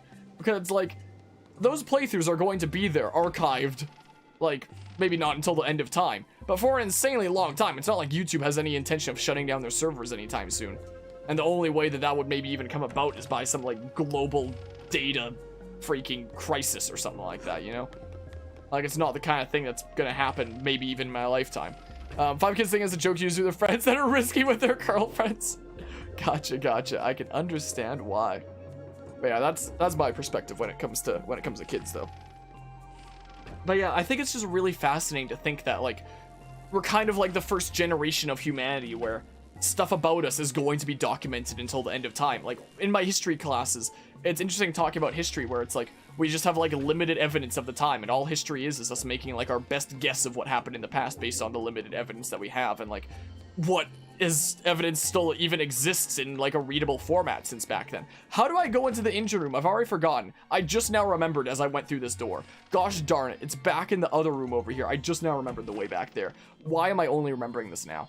The way in. I'm really dumb. My goodness. I guess that's what happens when I ramble. But it's just fascinating to think that, like, this whole generation of humanity in general is going to be, like, the first generation that, in theory, is going to be, like, documented in this kind of way until the end of time with things like, you know, with the internet, the way the data is stored. Where it's like, this video can exist just as this video in potentially, like, 100 years' time. And that's a fascinating thought to me, you know? So it feels like almost as I'm making playthroughs, it's almost like a time capsule of sorts. And it's almost like weird journal entries in a way, because whenever I'm streaming, I always talk about, like, my day and, like, current happenings and whatnot. So while some people might keep a journal or a diary, I keep a Let's Play channel, one could say. And this is, like, my weird form of, like, making journal entries. And, you know, every playthrough is, like, delving into a different part of, like, the history of the channel, you know? It's the whole reason why I archive my playthroughs in a reverse chronological order, and why every single playthrough on this channel has, in its playlist description, the played from this date to this date kind of thing, so you know, like, what kind of time frame it's delving into. It's because it's like weird journal entries, you know? It's like a weird way of documenting the history of this channel, parts of my life, and stuff like that, you know? So that's one of the reasons why I make a bazillion playthroughs. That's one of the reasons there. And another reason, oh, my poor nose. Another reason, let's open these bazillion chests, is kind of something that, how do I phrase this? Earlier this stream showcased one of the reasons why. Is that the best way to phrase that? When it was being asked earlier this stream, are you ever going to cover this game? Or maybe sometimes I'll get comments on some of my videos. Like I was mentioning earlier this stream, I got a comment on one of my Platinum videos asking if I was ever going to cover Heart Gold Soul Silver. Stuff like that. When people would like to see me cover a certain game, or ask if I'm ever going to plan on covering it. Stuff like that. I figure, if I'm covering a bazillion games, and the more playthroughs I build up on this channel, the greater the likelihood that when somebody asks me like, oh, are you ever gonna cover X game? The greater the likelihood I can tell them, oh, we already covered that. You can find it right here, you know? Or that as I deck out this, this whole thing of a bazillion different playthroughs, if somebody's scanning through it one day, they can be like, whoa, he already played that game. That's like one of my favorite games. Maybe I can check that out. And, so, I mean, part of the reason that I cover a bazillion games is to just, like, not necessarily because I expect anybody to, like, be able to tune into all of what I make. Like, nobody can. There's absolutely no way anybody could tune into, like, all of what I make. But rather, to, like, you know, deck out a library where I have a bazillion different things, and maybe one of those bazillion different things is something that one specific person really wanted to see and they can tune into and get, like, really behind, you know? But yeah. Going to remember to be... that Azaru, my goodness, not things I was planning on reading today. What have we here? Let's do that. We free these doodles and stuff. Isn't that crazy? The liberation of France has begun. You came to save us. My circles are glowing with happiness. Really? You came on board to find Nehru's flame? If you want to reveal Nehru's flame, you're going to have to regain control of the ship. Control room is next to the brig, but its huge door is sealed shut and you'll need a key to open it. First, you need to head to the captain's cabin. The control room key should be in there. Okay. Please take this key as thanks for rescuing us. I love how they're locked away just with a key. This key will open the door to the captain's cabin. Thank you. Got a small key. So go do that. But I'm getting out of here. Sorry to leave you on your own, but you look like you can handle it. We're counting on you. See ya. See ya later, asshole. Well, so yeah. I cover a bazillion games on this channel because, one, I have fun with it. Two, like, the more playthroughs I have, the greater the chances that I will have done the one specific thing that, like, some person wants to see me do for, like, more and more people. Like, somebody could look at my channel and be like, oh my goodness, he already played that game. I love that game. I'm so glad that he did that. Let's tune in and see what that's like. And another reason is it's like parts of history of this channel and my life and whatnot, because these are, like, weird journal entries for me. So it's like a time capsule at the same time and something cool for me to be able to look back at. Something that's going to be here existing on the interwebs probably as long as I'm alive, you know? And that's a really fascinating idea to me. So, you know, as I've been discussing, you know, all these bazillion games that I cover on the channel, most logical content creators would look at that and be like, oh my goodness, you can't cover that many things at once. No human can possibly watch all those things at once. I don't expect any human to watch all those things at once. But all those other reasons are enough reason for me. I'm not gonna be able to keep up a bazillion games all the time anyway. Heck, maybe even once university starts up, I might go to be doing like 1 or 2 games at a time. I'm probably gonna slow things down a little bit when university starts up, so things will come and go. So I figure I may as well go ham while I can for all those other reasons. The more games covered, the greater the likelihood that I will have done the one specific game that somebody would love to see from me. And, deck out this freaking library, you know? I know that I upload way too much. Way more than any reasonable person should. I think that there's like 4 or 5 uploads a day right now that are each their own playthrough. Something like that. Dang it, so I'm gonna have to smackaroo the time shift stone over here. Is what I'ma have to do. But all those other reasons are enough reason for me to do it. And if I have the time and the motivation to do it, may as well do it while I can, you know? Because I won't always have the time and motivation. So, let's do it while I do have the time and motivation. That's that. That's my whole stance on that, essentially. And also, something really fascinating to me is, like, at the rate that we've been going through games, like, very fast on this channel. Like, my goodness, we've gone through a lot of games. This channel's, like, 3.5 years old right now. And I've gone through over 100 games on this channel during the time. I don't know the exact number, but I do know for sure it's over 100 games that have been covered on this channel in like 3.5 years, which is crazy. So I am going through older games that have already released faster than new games that I want to cover come out. Oh, I have to take out you then. So in theory, in theory, because I'm doing old releases faster than new games come out that I want to play. Where's the thing? In theory, the day will come that I will have played every already released game that I'd want to cover on this channel. And the only thing that I have left that I want to do is games that have yet to release.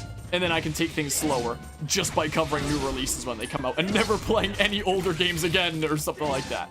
In theory, it's a bit of a pipe dream, but like, it's still another reason and gives me motivation to like cover these bazillion games, you know?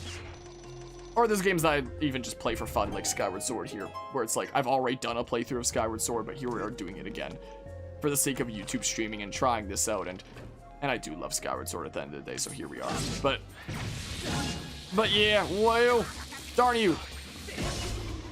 But like, our pace is good.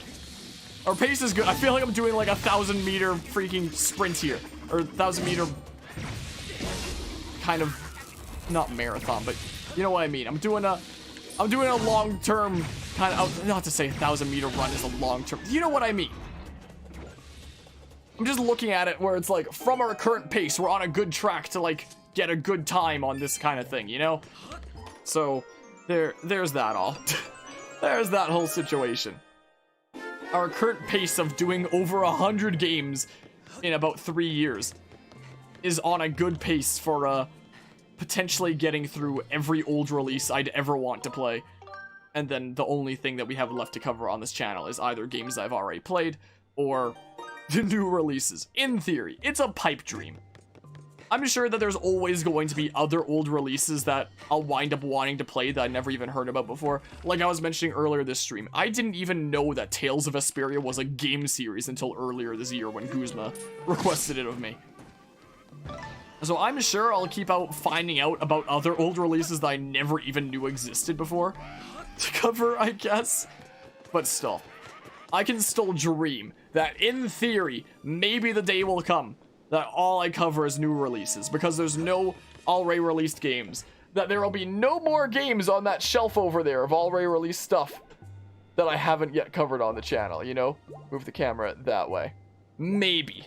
It's a nice pipe dream. It keeps me motivated to keep on doing stuff here, so we'll see. We'll see. It's basic.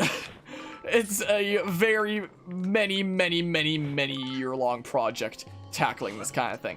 It's already been 3.5 years, and like, I've put a dent into the already released games that I want to cover in that time, but it's just that, it's a dent. It's like a drip in the pond over 3.5 years, you know? So, most likely is that day is probably never gonna come, but hey, maybe it will. Maybe it will. So that's basically my whole stance with covering games on this channel in general. Essentially, that's essentially what's going on here. You know what I never noticed before? This looks strangely like the Twitch icon, doesn't it? Alright, I wish I could like motion control this. I don't know why you can't. Instead, you just freaking use the left stick and you don't always get to rotate it in the ways that you want, and it freaking sucks. Love to have at least half of your energy. I didn't think I'd have this kind of energy for a long time when we, This could be it if I just no, it couldn't be it, but like, imagine if it was and I just needed to rotate it a little bit, and I don't know. I'm getting messages here that I check quickly. But yeah, I don't know. There's a lot of fellow content creators that I've seen like look at my channel and be like, how the heck do you do what you do? And I'm just like, I don't know. I guess all those reasons just kind of combine to do that for me. But I mean, at the end of the day, I am probably shooting myself in the foot in terms of like how this channel could grow by covering so many things at once. Like if I did just like one playthrough at a time, something like that. One set of like uploads, one game is like being focused on the channel at a time. It would probably help this channel. Gosh darn it, I hit reset, not insert. I hate it here. I'm sure if I covered just one thing at a time and kept focus on that, it would help this channel way more than covering the bazillion things that I do. But all the reasons that I listed of covering a bazillion games are enough to convince me that it's worth it to shoot myself in the foot like that, I guess, you know. I hate this. With the motion controls, like, both in this, I guess, if you use the Joy-Cons, and with the motion controls of the Wiimote in the original. You can turn it, like, whatever way you want. But in this, it doesn't let you use the motion controls of the Pro Controller, even though it should be able to do that just fine. We've seen games like 1-2-Switch showcase that kind of thing perfectly fine. You only get to use the left stick instead, and I hate it. I feel like I never had problems inserting the keys in the Wii version, but trying out the button controls of this version and using the left stick to, oh, by the way, this is gonna be a weird Kraken just out of nowhere. Fun fact. So it's funny, you enter the boss room, and then you just have to leave it immediately. What the heck was I talking about again? Gosh darn it. But yeah, or play all the games but upload them at different times. But that's the, like, I currently do upload games at different times. Like, I have a upload schedule where it's like, I have daily uploads for like all the ongoing Twitch series that I have essentially, and they all are uploaded like once a day, but at I wasn't even paying attention to that, at different times, and I have it written in the stream schedule channel of the Discord server what the like time for each upload is. Like, for example, Pokemon Platinum is 2 p.m. Mountain Time each day while it's going on, for example, and these other games are like other things. But if you mean that, like, wait for like all the uploads of one thing to go by first, and then the uploads of like the next thing start, and so on and so forth, I could well do that, but if I had done that up to this point, then the uploads that would be being uploaded today would be from like a year ago, knowing how many freaking things I make in advance. And that's been one of the reasons that I've thought about, oh, come on, what the hell? I didn't even realize that was possible. That's one of the reasons that I've thought about becoming like a YouTube streamer rather than Twitch streamer, is it would mean less uploads. Because every Twitch stream I do is cut up into episodes and becomes like its own daily upload scheduled kind of thing over on YouTube. But if I do YouTube streams of something, then there aren't uploads of it. There's just the streams of it that happen when it happens, you know? So that's been one of the reasons I've thought about becoming a YouTube streamer. So maybe I could just cover a bazillion games as a YouTube streamer instead, and then I wouldn't have like my bazillion uploads. I don't know. I've humored the thought before. I don't know if it's something I go through with, but I've definitely humored the idea before. So, maybe one day. We shall see. Warning, Master. I sense an evil presence on the other side of this door. There's a 90% chance that it is the primary body mass of the creature whose tentacles are destroying the ship. I suggest making all necessary preparations before exiting to the outside of the ship. And I mean, because of how much I upload, almost all my uploads have this little checkbox unchecked that says publish a subscribers feed and notify subscribers. Which means that, like, you're basically never going to be seeing those videos in the subscription feed. You're either going to have it recommended on your homepage or not at all. And it'll probably only be recommended there if you saw, like, prior episodes. So usually when I start a new series, I'll have, like, the first episode be published to subscribers feed, so that subs know, like, hey, he's covering that game now. But then, like, all the other further episodes won't be published to subscriber feed, unless they're actually like a bigger / popular playthrough that I'm doing on my channel. Like Pokemon Platinum, for example, is being published to the subscribers feed for all its episodes. If I have like a single main playthrough that I'm doing, or it's something that's just like popular on the channel, then I'll have them be published, but otherwise they're just like hidden. And I know I do it. Like, how many videos did I upload today? I'm gonna check. Windows update, I'm hearing the sound of. I'm curious, how many videos did I upload today? Probably something stupid. There's the Creators Collide video that got uploaded for today, which was like a weekly thing with Nuzlocke. There was the short 2-minute announcement video that I did for the Fragapalooza Smash Tournament tomorrow, so that's 2. There's the Pokemon Platinum episode for today, so that's 3. There's the Metroid Samus Returns episode for today, part 11, so that's 4, and I'll be starting Super Metroid later tonight. There's the Pokemon Unite episode for today, so that's 5. And there was Dark Souls, and then there's Dark Souls 2, so that's 6. Yeah, it's 6 uploads today. And if you take out the Creators Collide, since that's a weekly thing, and you take out the announcement video that was like the one-off thing for the tournament, then it would, right now, by default, be 4 uploads a day. So right now, currently, it's 4 uploads a day. But yeah, the Creator channel, you can see all of them. I upload a stupid amount of videos. And as this whole tangent has been saying, like, I know it's probably shooting myself in the foot, and that no reasonable content creator should upload that many videos. Like, for any reason ever. But I have my reasons, I have my motivations, I can't do it forever, so I may as well do it while I can. Build up this crazy catalog of completed games on the channel. This was my least favorite boss with the Wiimote rifle, at least in the second phase. Also, let's see if they fix the hitboxes in this, but I doubt it. After the whole mess that we had with the Wii version with our Wiimote rifle stuff. Anybody that hasn't seen my Wiimote rifle playthrough, I definitely recommend checking out how this boss went for me with the Hero Mode Wiimote rifle. Especially when I do it as part of like the boss rush for the High Lane Shield in the Thunder Dragon thing, which is like a 2-hour episode or something like that. Come on. Okay, at least I don't have to like break my arms like with the Wiimote rifle. With the right stick here. I do have to like do things like crazy there. Do have to freaking spin around like crazy. All that adventuring we did on the boat, all for it to just be destroyed like that.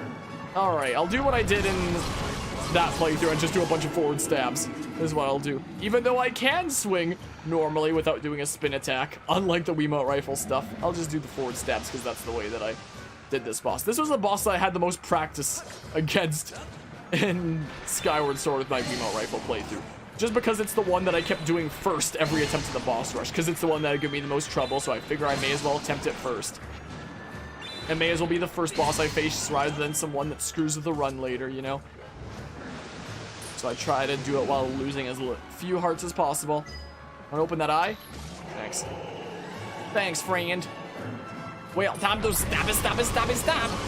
Is what we do. What time is it, by the way? Because I'm apparently scheduled for that Super Metroid stream is scheduled like 2 hours from now. So we are nearly at the end of this whole section anyway. So things work out, I guess. And as always, I'll probably do like a little bit of side stuff after we get back to Skyloft. Most likely. Like we can do that stamina potion side quest, for example. I think now. We'll see. We'll figure things out. We'll figure things out, I guess. Oof. It's also really funny when I commit to a game super hard on Twitch and it cuts up into daily uploads. Sometimes it winds up making like uploads so far in it. What the hell? So far in advance is the thing. Like I was mentioning that Metroid Samus Returns was like the Metroid upload for today. I've beaten Samus Returns by this point. It goes up to 28 parts. So if in theory I just randomly disappeared off of the platform, there would still be regularly scheduled Metroid uploads for the next few weeks, essentially. And yet I think it's a good idea to start the next game of Super Metroid already anyway, because I'm a psychopath. So there's that, I guess. Fun fact. The most I have ever had uploads queued up in advance was when I was like going ham on the complete Assassin's Creed series early last year when I did like AC2 to Brotherhood to Revelations. Like I think that I had beaten Revelations before the Brotherhood uploads were done or something like that for some other set of games. And I was just queued up with like uploads like a month and a half in advance because I went way too far back. Just because the uploads of like the game before the next one have to finish before I can do the next. Did I inadvertently do my strat? I inadvertently did my strat to avoid those things. Wow. It was all planned. Wow, cool. I think the initial appearance of the boss is lame, but the saying and attack patterns are neat. Yeah, I definitely agree with that. I hate the second phase where it sends out the tentacles at you that I literally couldn't deal with the Wiimote rifle in the original game. Because, if I grab it here. Well, let's see. Well, when it comes to using this as your controller, the nunchuck and the Wiimote are in the same apparatus, so you can only do spin attacks. So I hated doing the second phase on that challenge run with this thing, because I couldn't, like, smackaroo those tentacles without running out of stamina, because I could only do spin attacks. So my strat, which I accidentally did there as well, let's throw this back over there again.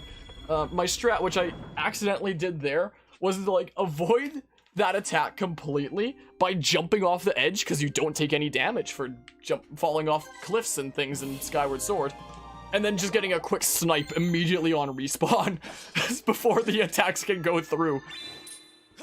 So I kind of accidentally did my Did my big brain strat there that I used specifically for that challenge run earlier this year. So there's that. There's that.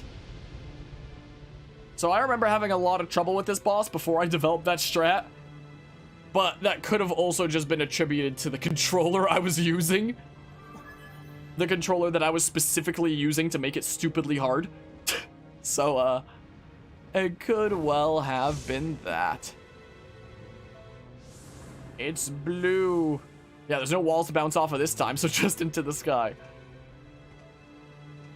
Is it a bird? Is it a plane? It's faster than a speeding bullet. And it's strong enough to pick up pancakes, or whatever that means. I don't know if anyone knows what I'm talking about, but, give me the blue. You like blue? I got you blue.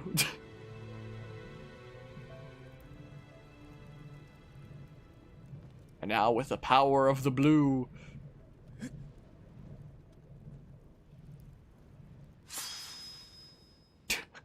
That's the upgrade that barely changes it. Getting the green and getting the red are the ones that, like, really change it. But getting the blue is what barely changes it. Yes, because I absolutely need more dowsing slots. But it is longer and whatnot. It is a nice looking sword.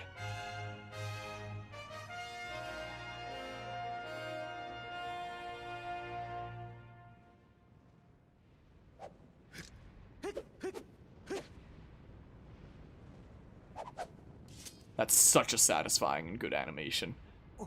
I love it. Arthritis! Carpal tunnel!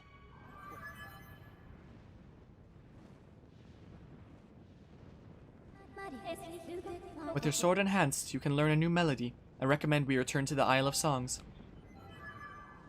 Yep, we'll go get the final melody and the final flame during the next stream, so next week. Thursday, most likely.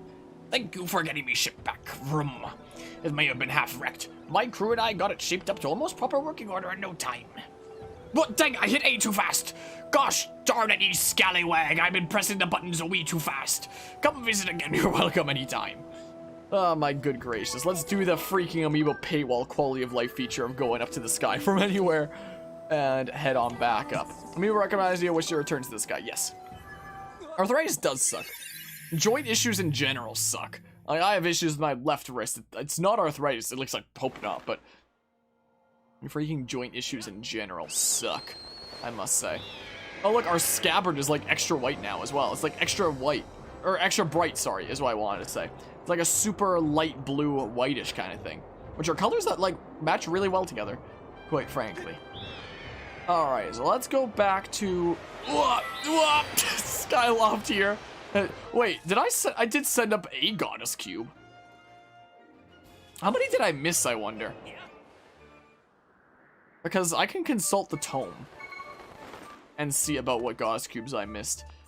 Because it seems strange to only have one there. You have it in your knees? That's not the best. My dad has major knee issues because he worked in HVAC for a very long time, working on like furnaces and such, and being on his knees on like hard concrete, which is typically what's gonna be around furnaces there, and not using a kneeling pad, and he got his knees so royally screwed up that, you know, he's had surgeries on him before. He's not the best with that. Gradually recovering. A small quiver. Take a look for it. I'll buy a small quiver. Yee. Sure. It'll be sent to the item check.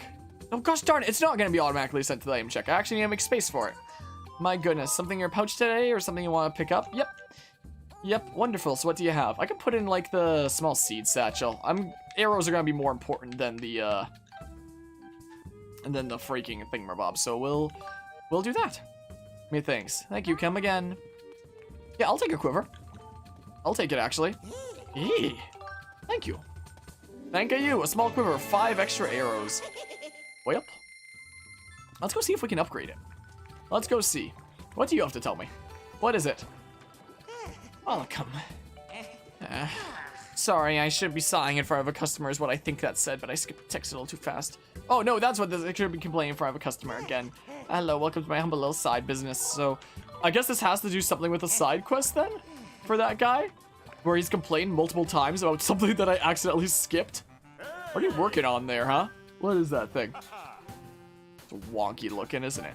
All right, let's see here. I need 3 monster claws for that, and you'd think that would be something very basic to have. But I don't have it.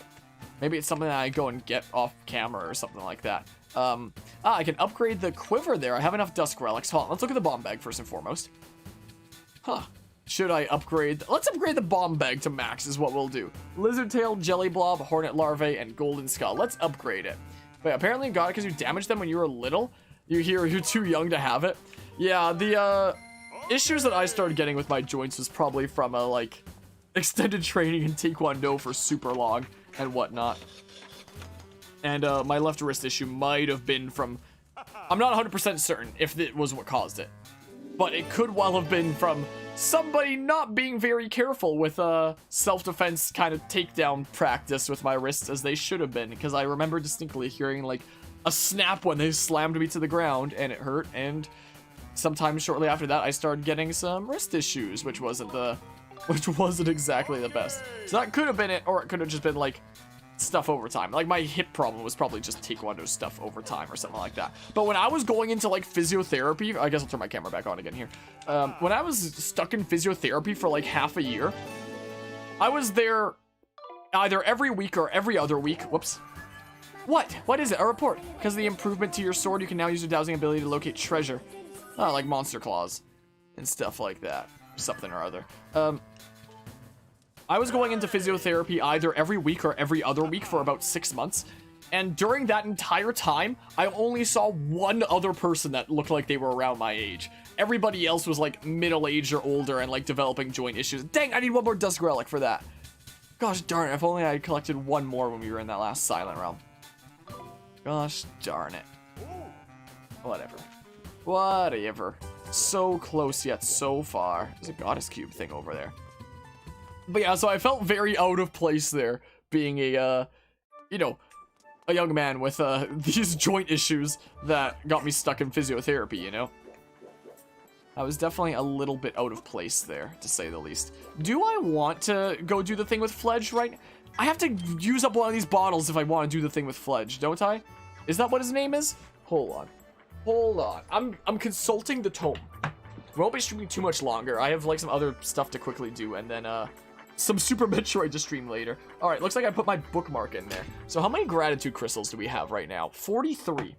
So we're here. So Fledge's request, I want to be strong part 2. It doesn't need an empty bottle.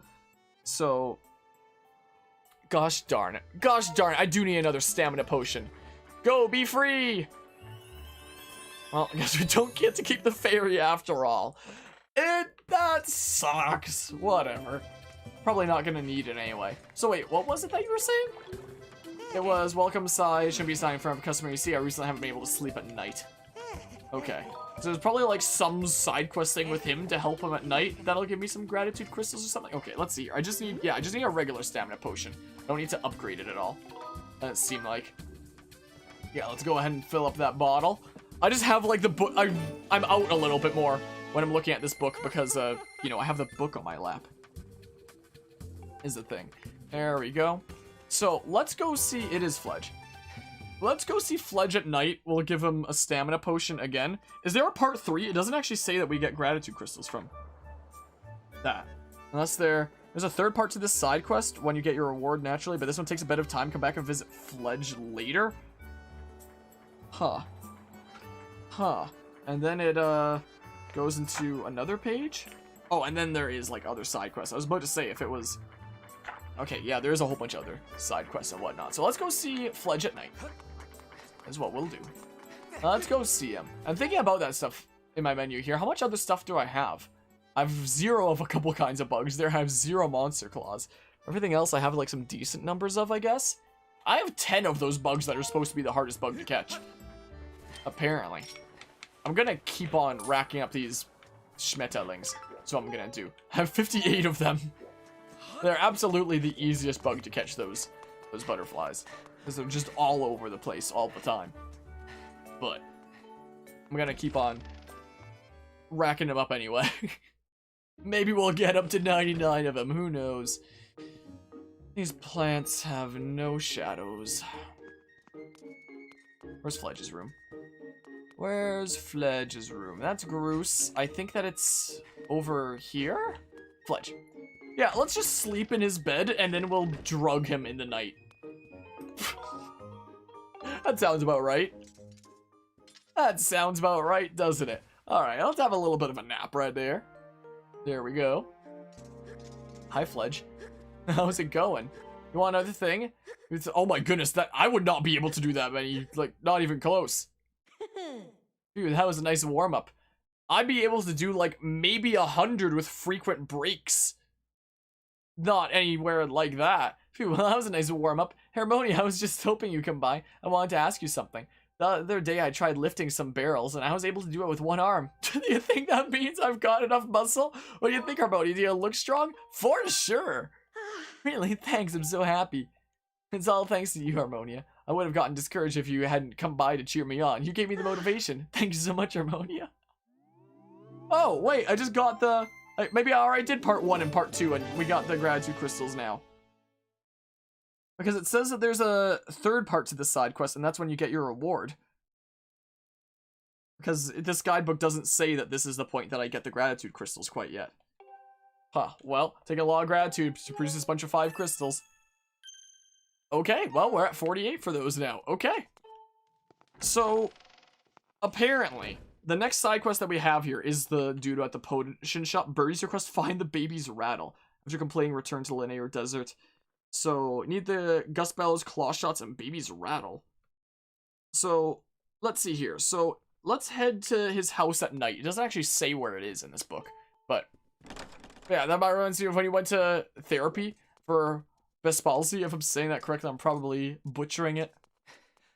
Something that I've heard of before, but not enough that I even know how it's pronounced or exactly what it involves. But yeah, I feel like there have definitely been some spots in my life where I've had to do things that, or take like extra steps that people at my age normally wouldn't have to take, like with physiotherapy or with a kind of span where I was literally removed from my program in my university because my GPA wasn't up there, and I had to like reapply and take an open study semester somewhere else. And you know, there were times like that I've been really down on myself, like, oh my goodness, look at all this extra stuff that I'm having to do because of how much I'm struggling in these different regards compared to everybody else that seems to be like doing all right, you know. But I feel like those kinds of experiences have made... We've been over this, Mom. It's not a phase. I'm a full-time Twitch streamer now. Can I get an F in the chat, boys? Calm down, Pippin. Don't get so mad. How could I not be mad? I desperately need some Fs in the chat, boys. It's been obviously lately that you've been giving rupees to someone to clean the house. Oh, that. I know I'm constantly streaming to 0 viewers and refuse to find a real job. But it'll turn around. Just you wait. I gave you that money so you could buy some bread. Keep spending money like this, I won't have any money to go to the Night Academy. I didn't take that job patrolling just so you could live a life of luxury. You've got to stop doing this.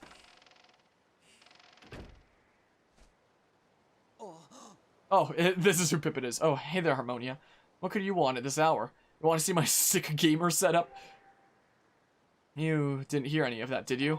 There's no way you heard, right? Sorry. No, you heard. It's true, I'm working the night patrol to earn some money. But don't look at me like that. You're not exactly Mr. Perfect either, are you, Mr. Eavesdropper? Maybe we should just forget about everything that happened here tonight. Oh, okay, Mr. Yellow Guy. Oh, okay, anyway.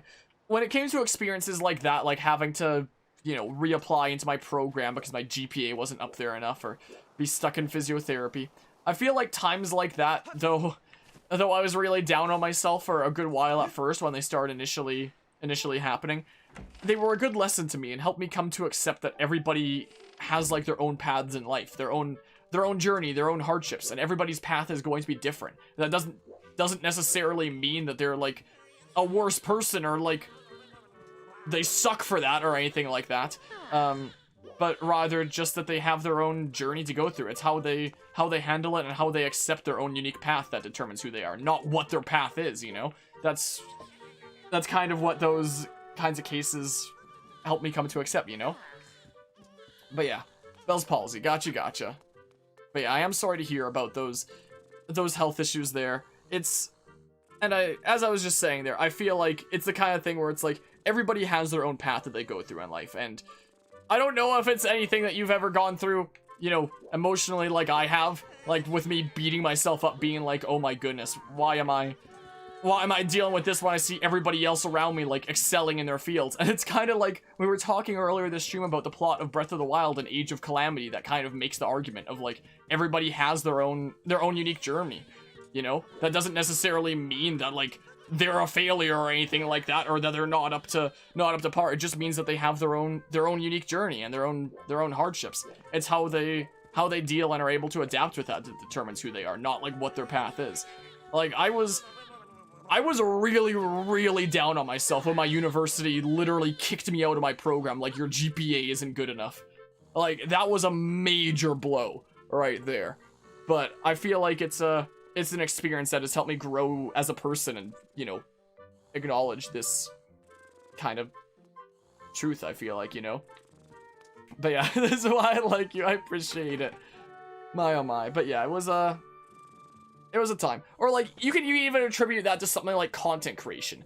Like, there was I don't mention it a whole lot, but there were times starting out with content creation where I would look at other content creator friendos around me and be like, oh man, why are their streams doing like super duper well and mine are like the same place that they've always been at, or like channel shenanigans and whatnot. And I feel like content creation is an area where it's very easy to get jealous of others in the content creation field. And there was absolutely a time that I would find myself getting jealous of even some of my close friends and whatnot. Like the first streamer friend that I ever had, who isn't even on Twitch or YouTube at all anymore. I would be looking at, you know, what he had going on, and I'd be like, but I'm doing like basically the same thing. Why isn't it like that here? And I don't like to mention this a whole lot on this channel because, you know, who's comfortable admitting that they were like jealous of something? And for a long time, like, he started out on YouTube and he went to Twitch from there. And for a while I was convinced that like, oh, he had that boost to his Twitch from his YouTube since he started out as a YouTuber. And I think I asked him about it one day, and he was like, yeah, when I started out on Twitch there was only like 2 or something people that came over from YouTube. And I was like, oh. But I still couldn't help but feel like YouTube was like a really good, important platform to develop and whatnot. And I was like, oh, I can surely do it too, and yada yada. And I would keep comparing numbers and thinking that it's all about the numbers and all this stupid toxic stuff for a long time. And for a long time I'd be like trying to grow the subs on this YouTube channel, being like, okay, once the day comes that like I surpass his sub count, I can feel better about myself, or something stupid like that. And the amount of subs that he had was like 2.7 thousand, something like that. And the day came that I passed 2.7 thousand, and did I feel better about myself? No, I didn't at all. I just looked at it and I was like, why did I compare myself for so long and think that like somehow that like surpassing somebody else here is going to somehow make me feel better about myself and feel like my content is more worth it? It didn't change anything. And that made me like really realize that there was no point to doing this, you know? There was no point to thinking that way, I guess. Like, and yeah, it is absolutely part of being human there. But I found it really fascinating how, like, for a long time, I thought, like, man, like, if the day comes that, like, I surpass that guy's sub count, that I'll have proven myself and I'll feel better about myself and all that. And the day eventually came, and I looked at it and I was like, I don't feel any of those things that I thought I was gonna feel, so what was even the point of, like, having the feelings I did in the first place? And I realized that, you know, maybe I shouldn't have felt that way for as long as I did. I don't know. There's a lot of things when it comes to content creation and life in general about comparing oneself to others that that people can learn from and maybe stop doing. It is really easy to compare oneself to others. I'm even guilty of it nowadays sometimes. Like, definitely not to the same extent, but like, it is true. It is absolutely part of being human. It can be something hard to get over, but it's when it gets into like a phase that you let your jealousy of someone else get like toxic that it's not so good. And I think I did have like some toxic kind of phases for a while, and I felt like awful about myself because I was like, my goodness, I can't reach that other thing. I must be worth less as a person or something like that, when it's not at all what any of that means. And I feel like it's also a big reason why a lot of people quit content creation as well, is because of these feelings of like, I can't do it, I'm not good enough, look at all these other people that are doing it, but I'm just not good enough, you know? So I feel like the content creation space is the kind of thing where it's like, I don't know, you have to be mentally prepared for it at the same time, and mentally prepared to, you know, acknowledge your own strengths, and that not everything is going to necessarily be your fault, but still be able to enjoy it, instead of developing this kind of toxic mindset of like, either it'll work out, and if it doesn't, then that means I'm not good enough as a person, or whatnot. I feel like it's a very easy space to develop these toxic mindsets, and why you see a lot of people quitting content creation, like in these, like, small-time content creation kind of stuff. It's interesting. Yeah, how the human mind works is absolutely fascinating. In some of my beginning years of university, I remember taking some psychology classes, and they were definitely really, really interesting. This summer, I actually took a online course at my university on, it was a loneliness study. It was basically studying like the human feeling of loneliness, and it was actually a really fascinating class, quite frankly. Just look, I'll get much sleep tonight again. Why? I'm sorry to worry you. The baby just goes on and on like this all night. I haven't slept a wink in, I don't even know how long. Baby usually sleeps like a sack of rocks, but that was before we lost the you-know-what. Oh, I was gonna say something, but I realized it was a bit maybe too bad of a joke, and I changed my mind, and then I started trying to come up with something else, and I didn't come up with anything else. So you know about it. Yes, the, ultra rare collector's edition of, I don't know, if we had the you-know-what, then the baby would settle down, but we lost it the other day. A bird picked it up in its beak and flew off with it. Maybe the bird thought it was food, I don't know. Of course the bird wouldn't have eaten it, so I think it must still be somewhere here in town. I just don't know where. Should be nice if someone would find it for me. Because he was saying it like so discreetly, the you-know-what, I'll just say it anyway. I was gonna joke and say that it was a fleshlight. That's what I was gonna joke. Screw it. I'll mention what I was originally gonna say. And then I changed my mind. And then there's that thing over there. So how do I get that? My goodness. But then I realized maybe that wouldn't be the best joke to make, because it's a freaking baby's item that lost it, not like this guy's personal item or anything like that. So I realized the joke probably wouldn't actually be that fitting, and it might be a little bit screwed up. But then, and then I just got in a weird situation where I didn't know what joke to make anymore. You hate to see it. Okay, so let's see here. The book. So, rest in the nest. Wait, what?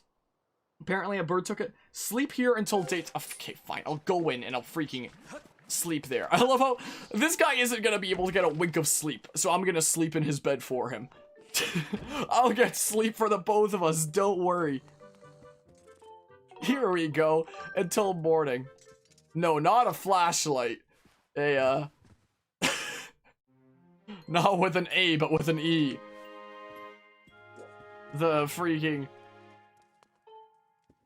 not so family friendly thing. My goodness. Okay, so let's see here. So it's morning.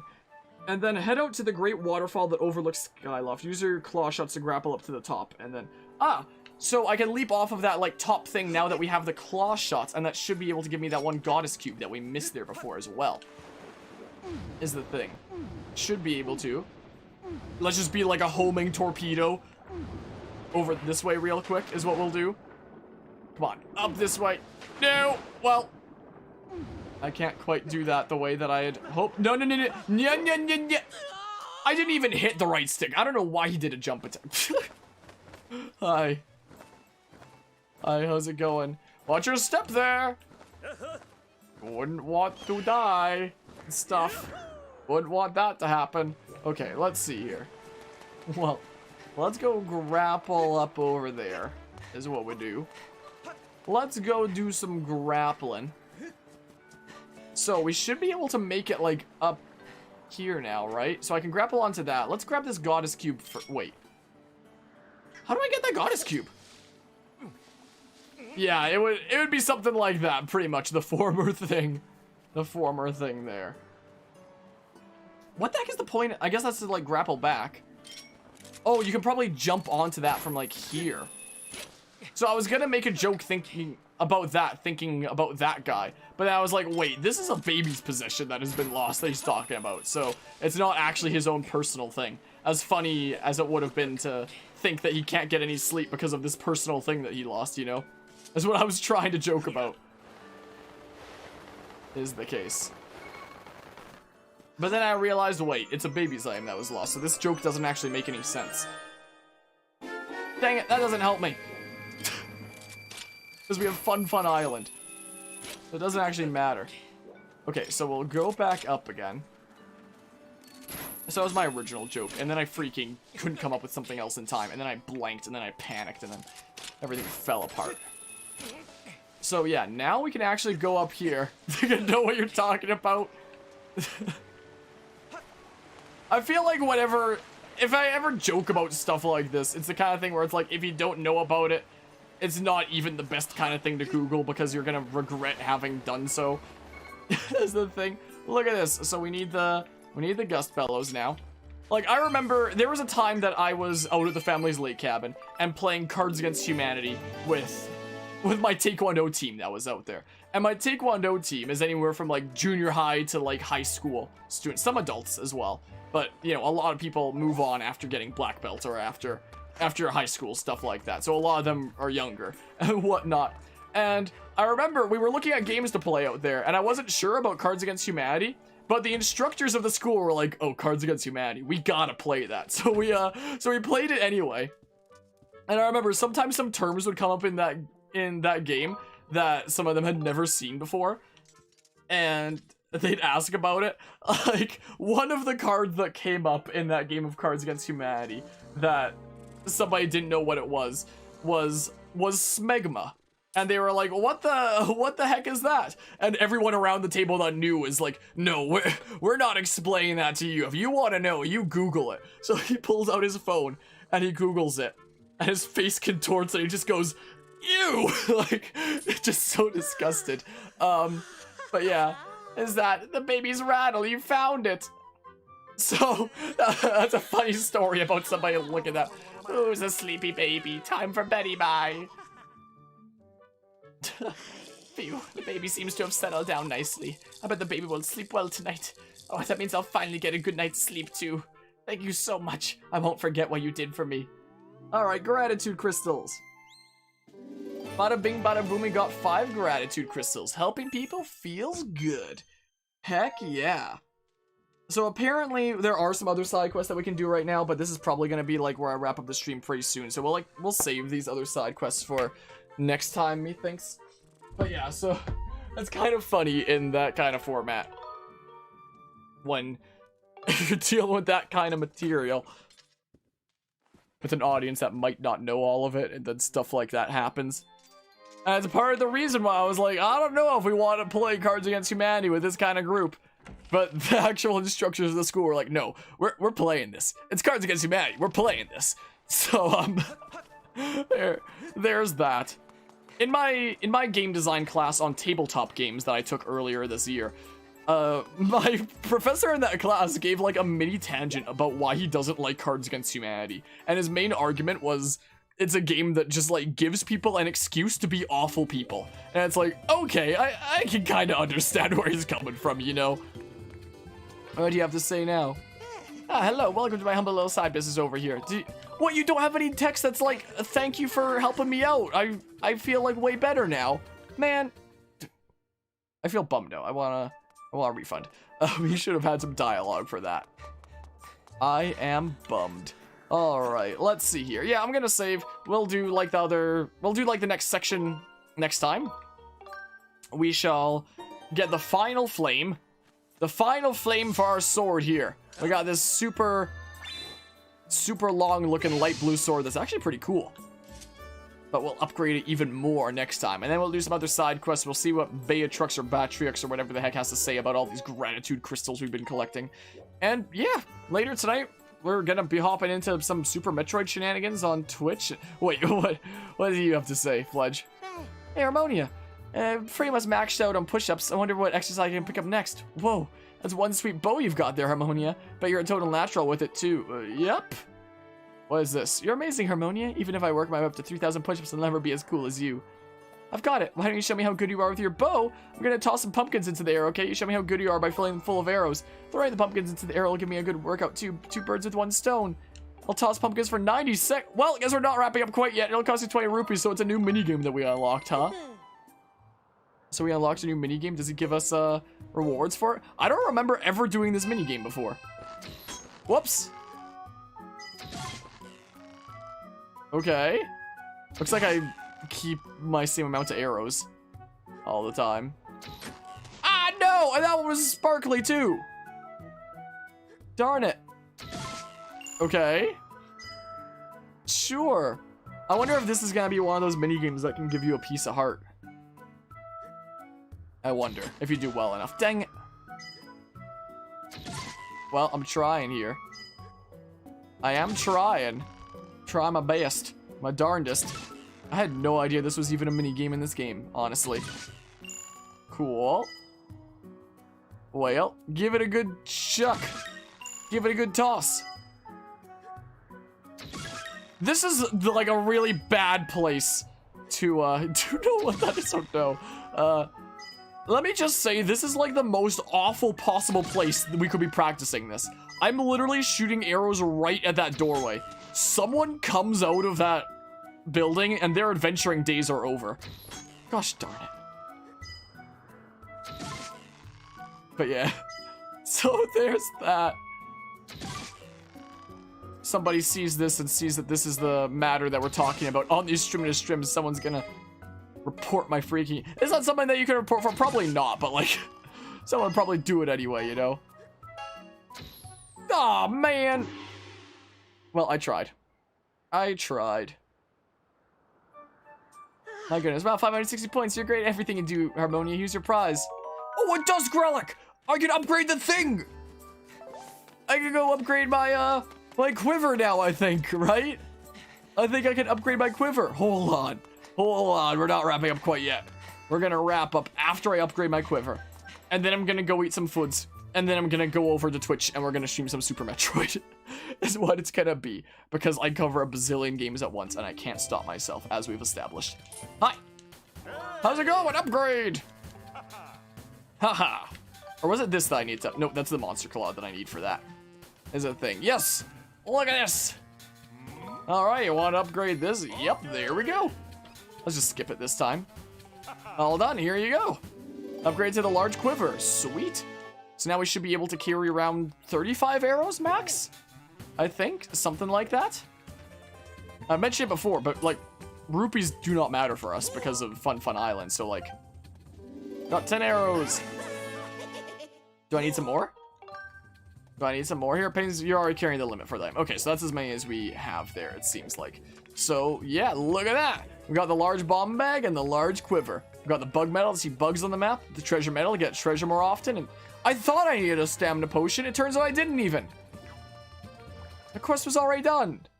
I already did a thing like earlier, I guess. So can DM you on Discord. My, oh my. Yeah, now we'll save. Look at that, 35 arrows. Pretty sweet. I like how decked out our pouch is. It's great. It's great. It's so satisfying to see the pouch so decked out like this, you know? It's beautiful. It is so very beautiful.